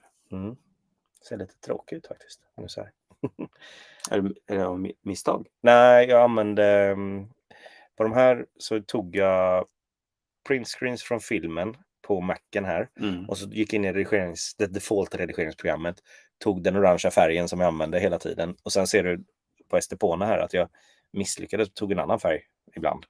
För att jag får välja då hela tiden den färgen. Och så använder jag bara det programmet hela tiden. Och ingen redigering av bilden eller någonting. När det är lite... De här uppe, när man ser att det är lite taggigt i kanten. Det betyder att jag använt Canva. Och här experimenterar jag med Canvas funktion med blur. Identifiera vad som är objektet. Och kunde blöra bakgrunden. Och liksom experimentera lite mer på den då. Vet inte om det ger så mycket, men... Nej, men det är ju roligt att försöka lära sig nya saker också. Testa blandat. Men jag skulle titta efter en tisdagstips. Där har en tisdagstips blått. Det vill jag vilja då att det här är en annan typ av film än vanliga filmer också. Ja. Mycket skägg, mycket tumme upp. Här. Ja, det är väl det det går ut på. Ja, tummar upp. Ja. Tummen ner som jag har hört. Jag tycker det var så skönt begrepp. Ja, och sen började vi komma in innan jag hade bestämt mig för orange färg. Så det är lila och det är rött och det är blandat liksom. Så då blev det ingen igenkänningsfaktor. Då var det bara huvudet som syntes hela tiden istället. Ja. På något sätt. Nej, alltså det är det här jag menar också. Det känns som att det sitter ihop ändå. Men du får inte som du säger, i stora flödena så ser du ju så är det ju inte bra för. Nej. Men om man tittar på din kanal rakt upp och ner, då får man ändå liksom någon slags känsla. Men just här, när det blir orange hela tiden, ja, men då blir det den här igenkänningsfaktorn. Och, ja. Men jag skulle nog lägga en minut på att göra de här, samma stuk som du hade då, på de här, även på småttingarna. För det är ju liksom smäll, det liksom smäller ju till. Mina ögon dras ju till de här. Ja. Den här köper vi hus, den har jag också redigerat på färgsättningen väldigt mycket. Dragit i reglagen, men inte lagt någon text då. Jag tänkte att den klarar sig kanske ändå. Och det hade ju bara blivit upprepning, skriver jag, nu köper vi hus där uppe också. Ja. Ja, men spännande. Jag kommer inte orka göra någonting, men jag ska tänka, den här var så här, bara för att ge en fortsättning för de som redan tittar, inte för att få nya prenumeranter, verkligen. Utan det är bara ge en liten uppdatering. En dag sedan. Nej, och jag förstår ju, jag har inte sett den faktiskt, men jag förstår att det gäller huset. Nej, det var det faktiskt inte. Nej, det var inför poddinspelning. För vi har ju en husbilspodd också. Precis. Så det var, fortsättning följer på husbilspodden redan nu, fast den kommer inte förrän i januari. Vi spelar in den nu. Så det var lite sån här blandning och pratade om att vi skulle spela mölk och massa sånt där knas. Ja, nu ska vi se. Inga problem med finskan där, flytande här. Koskenkorva perkel. Ja, precis. Det är det enda man behöver, tror jag. Ja, det är flytande det. Tjena, våra husbilsresor har kommit in här. Our Backers logga är perfekt. Så fort man ser den så vet man vilken kanal det är. Ja, det är sant. Och ansikten är viktigt, det lockar. Det är också en sån där grej. Ja, det har jag tänkt på att försöka ha med också. Inte varje gång, men... Nej, men det får inte bli för tjatigt. Nej. Men antingen så tjatar man, Mr. Beast är en sån där jättestor kanal. Han har vissa bilder på sitt ansikte som upprepas hela tiden. Det är riktigt tråkigt med de ansiktena. Jag måste nästan visa det, för jag blev så... Alltså, han kan göra precis vad som helst nu liksom. Nu har inte han bett om den här... Oj, vart tog den vägen? Den här granskningen av sin kanal. Men jag hoppas han inte tar illa vis. Oj, han hade också en sån här irriterande start. Ja, men då måste ju det vara rätt. Ja, exakt. Och här har han ju larvat sig då med det här med översta bilden. Subscribe for a cookie. Så man får en cookie om man subscriber. Men han är ju den största kanalen på YouTube, typ, tror jag. Bland de större i alla fall. Här ser du då samma ansikte. Nästan samma ansikte. Tänderna är lite olika stora. Se på han piloten här, då har han mycket större tänder än på den bilden bredvid. Men det just det här skrikandet. Men det är unika bilder, eller tror du att han har manipulerat samma bild? Jag vet inte riktigt. Jag tror att han kan ha några sådana här. Ögonen är lite olika faktiskt. Ja. Så är det som han har färglagt dem.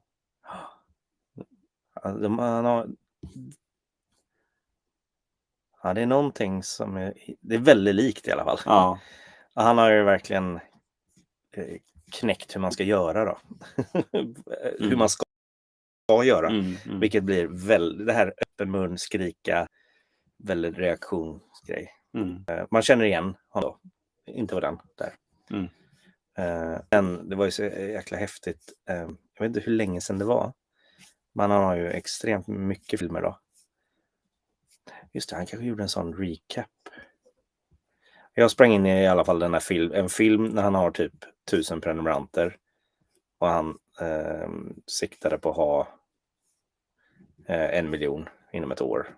Om man inte hade det så skulle han bli riktigt besviken liksom. Ja.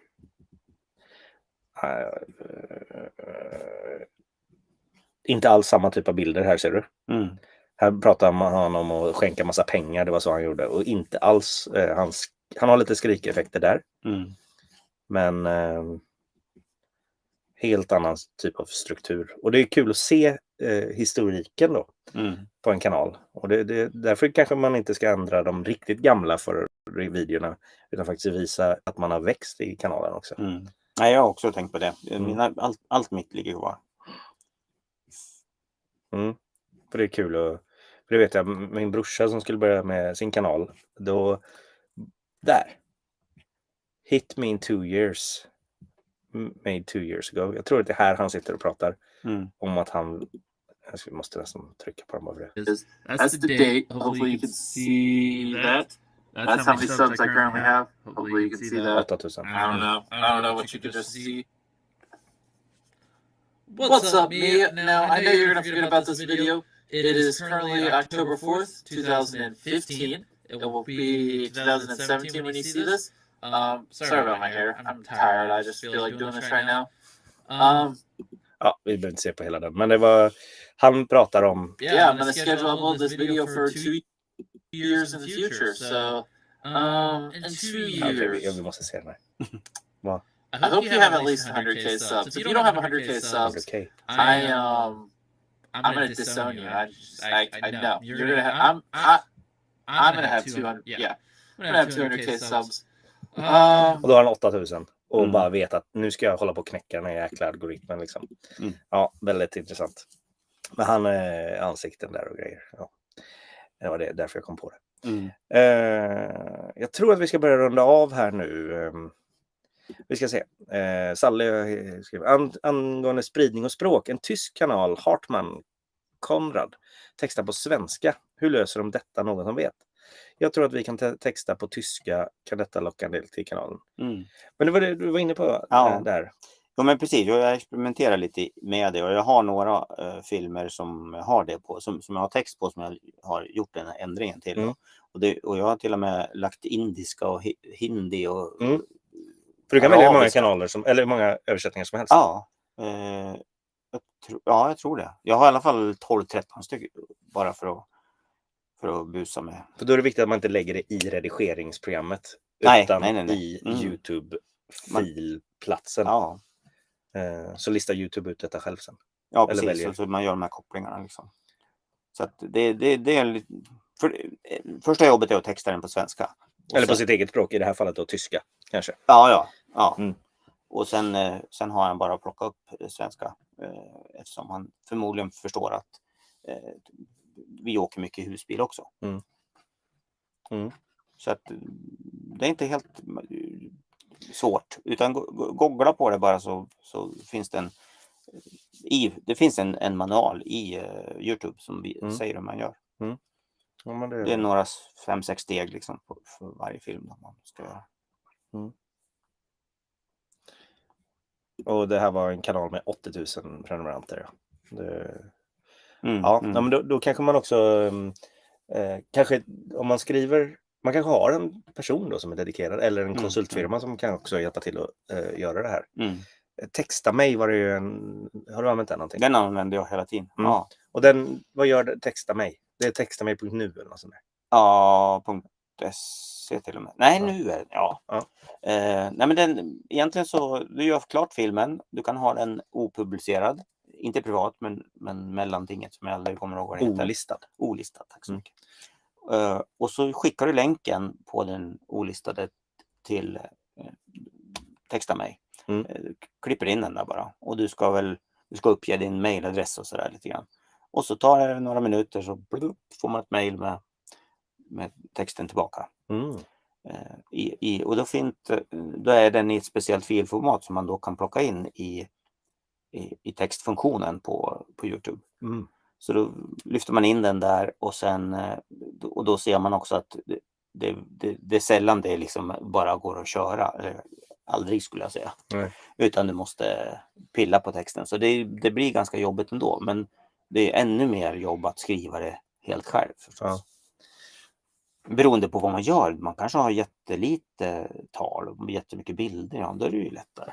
Går det fort liksom. Men sen när man har den där svenska texten kan man skicka in den i Google Translate typ på något sätt? Nej, du behöver inte ens göra det. Utan du gör kopplingarna bakom i YouTube-studior liksom, för att koppla ihop de här olika språken. Däremot behöver du, om du vill få med beskrivningen på filmen och några andra saker, det måste du Translate köra. Okej, titeln och beskrivningen kan man få till. Ja. Även bilden då eller? Nej, den löser man inte. Nej. Jag tänker att kan man ladda upp flera bilder per språk, tänkte jag. Men det är inte så... det har jag inte sett, men det är en bra fråga. Det skulle vara jätteintressant. Det ska jag kolla på. Apropå bilder där så pratade Peter Sjöstrand om en grej. Många streamingtjänster, typ Netflix och Viaplay, byter tumnaglar med jämna mellanrum på filmerna för att locka nya tittare. Och det har jag sett mycket. Man bara, är det här samma film eller inte? Man blir helt förvirrad. Har jag sett den här? Och det är just det här, för att locka nya tittare, få en ny vinkel, bara hooka in. Men jag gillar ju att se samma filmer flera gånger, så det gör ingenting för mig. Så jag klickar in och tittar på dem igen. Men man blir lite lurad ibland då istället. Man får ju börja komma ihåg grejer där. Emmy Camping, tjena! Hallå! Han vill också byta thumbnails och titel på filmer. Har dock inte noterat någon större skillnad. Nej, det är intressant att se om man kan få till det där. Liksom. Nomad Sweden blockar upp det här med översättning också. Lägger upp till 10 språk på långfilmerna. Man textar till engelska och sen har YouTube automatisk översättning till valda språk. Ja, det är också, den glömde jag säga. Då har du ju automatisk textning på riktigt liksom, som blir riktigt bra. Ja, grymt. Och som Peter Sjöstrand säger, som du också sa där, man översätter beskrivningen och titeln också. Ja, det kan bli ett framtida ämne om det här med mer om textning och se om det ger någonting. Men det borde ju ge om man är konsekvent då sen. För att gör man det bara en gång så kommer inte tittarna in på den filmen just.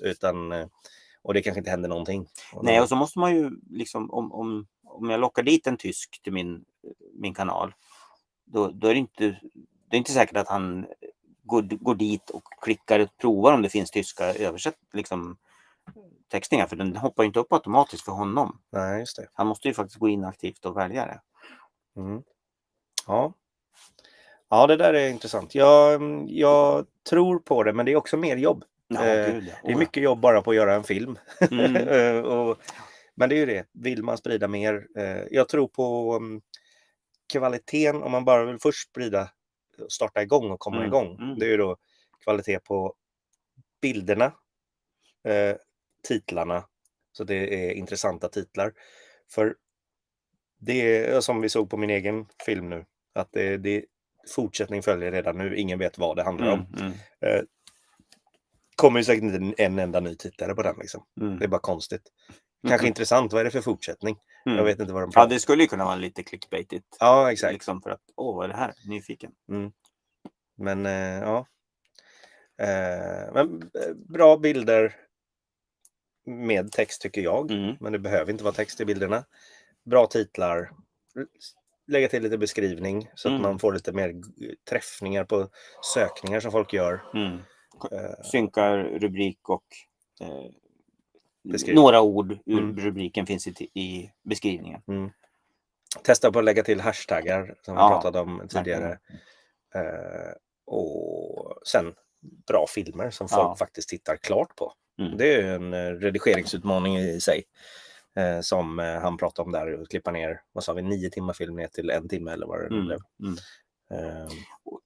Och sen ska vi väl nämna också såna här verktyg som man kan liksom ta hjälp av för att liksom veta vilka insatser man bör göra. Just det. Som TubeBuddy, och du hade en annan... vidIQ. Ja. Och där kan man ju då få lite stöd. Åtminstone i början eller någonting sånt. Och se vad man om du gör det här så ökar liksom chansen att du tittar, att du gör rätt enligt vad YouTube vill. Man pratar om så här CIO score. Ja, just det. SEO. Ja, det är CIO. Search Engine Optimization. Och se liksom scoren. Men det jag kan säga om TubeBuddy som jag har använt, det är att den är inte, liksom, det blir inte konsekvent. Jag fick ju lära mig en gång att textning var också en sån här sak som höjde scoren liksom. Och så gjorde jag det liksom i efterhand på vissa, och det hände ingenting. Noll. Medan på en annan video så höjde det då. Så det fanns liksom ingen logik i. Om jag gör det där, då höjer jag liksom 10 punkter eller procent. Men nej, så är det inte. Liksom. Men det är en score som de själva hittar på. Inte en YouTube-algoritm-score.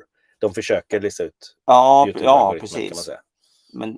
Men ändå så var den inte konsekvent där. Nej. Och jag menar, YouTube pratar ju också om den här om siffran. Sen om de pratar om samma siffra, det vet jag inte.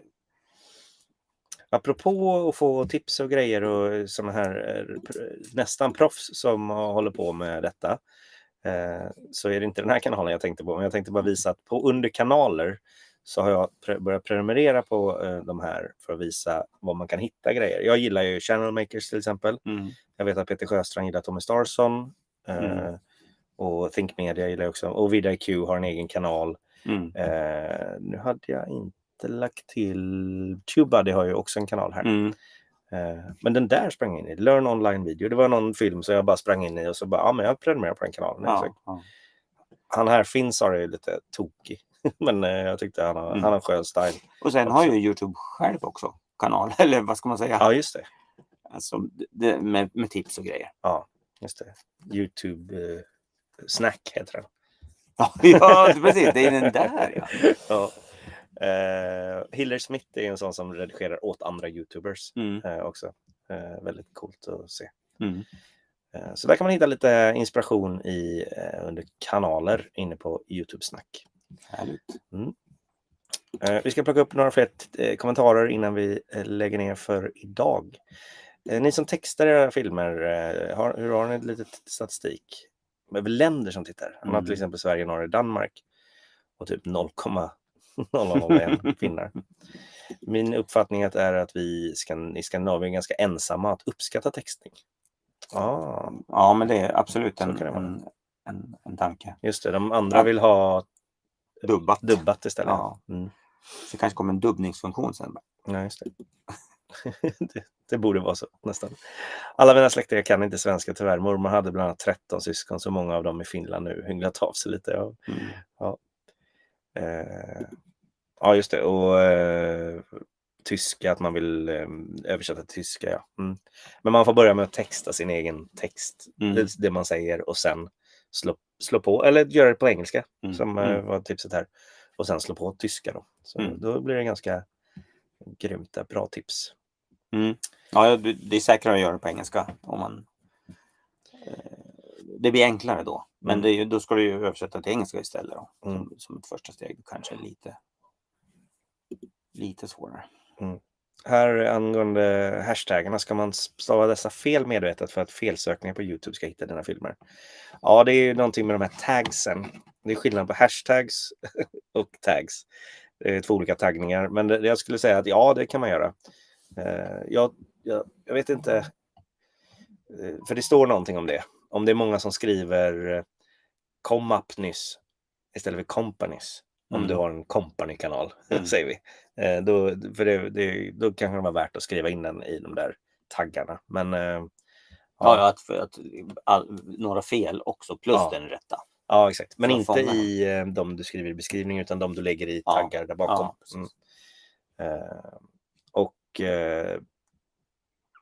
Sökmodsoptimering är mer för att hjälpa YouTube att katalogisera innehållet. Ta med Reislinda, hon är översättare. Eller fråga, ja det är bra. Precis. Är det en idé att lägga in både svensk och tysk beskrivning, titel och i thumbnail? Jag skulle inte göra det i thumbnail. I så fall skulle jag försöka renodla thumbnail utan text. Det är min känsla. Jag tror att det blir stökigt om du har för mycket text. Alltså för mycket text är stökigt och kommer inte någon fatta vad den handlar om, skulle jag säga. Men jag tror på tysk titel och beskrivning. Både svensk och tysk. Kan man göra det? Kan man göra en tysk titel om man inte har gjort en tysk översättning? Ja, det kan du göra.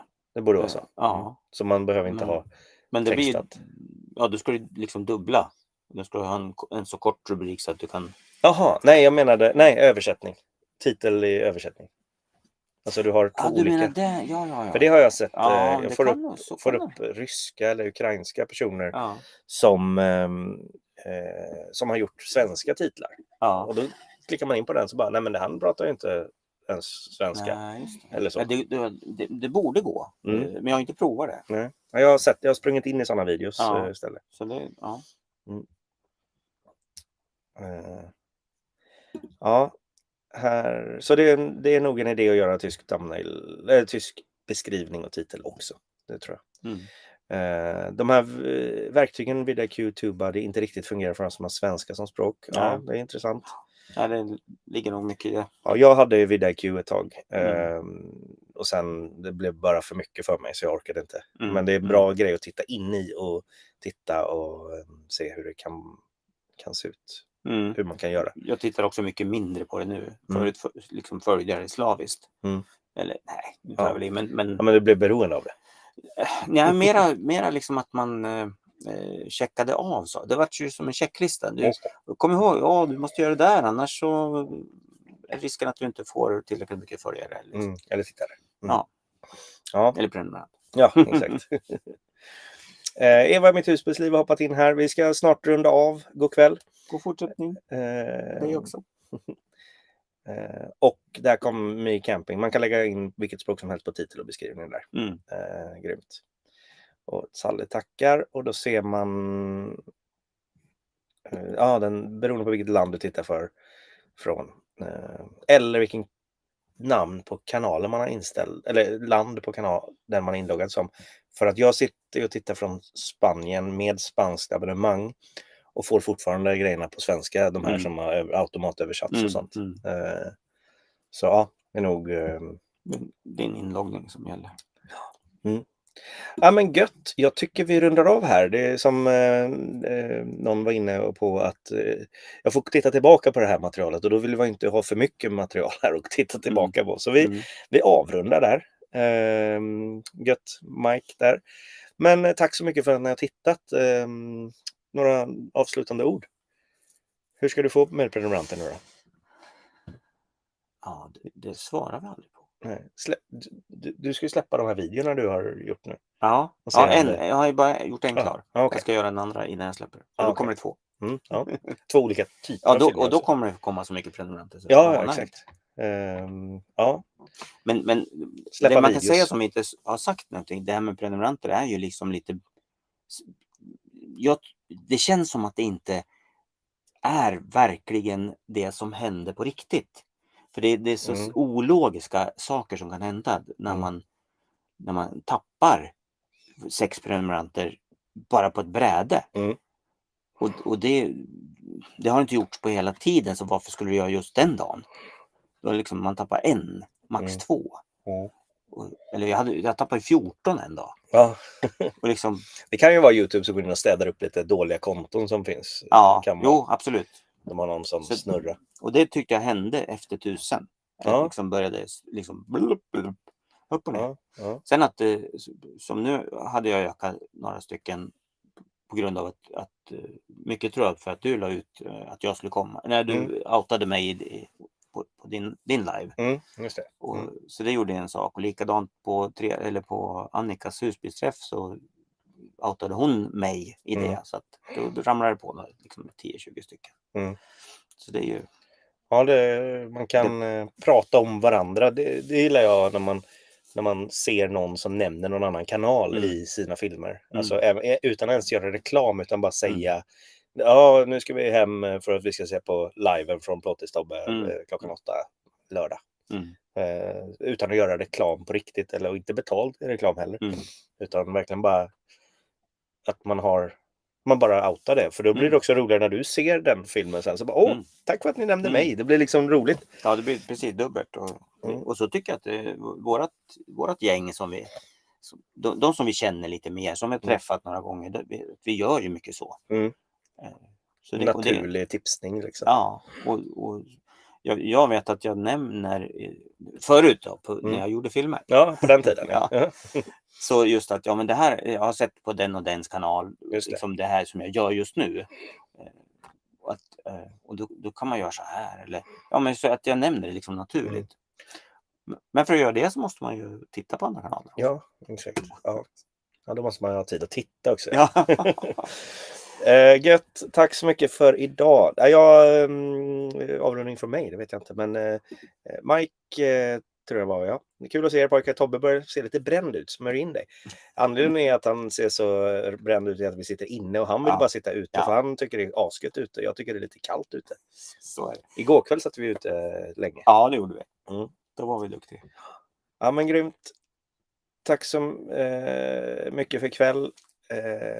Ja, nu har vi nog ett ämne för nästa vecka. Det var det här med översättning och text och grejer. Ja, men det tror jag man kan grotta ner sig. Ja. Vi kanske skulle göra en live-visning på det. Ja. Eller... Ja, just det. Dema hur man gör. För jag har faktiskt aldrig gjort det. Nej. Så det kan vara kul. Ja, men gött. Tack så mycket allihop för ikväll. Trevligt att ses.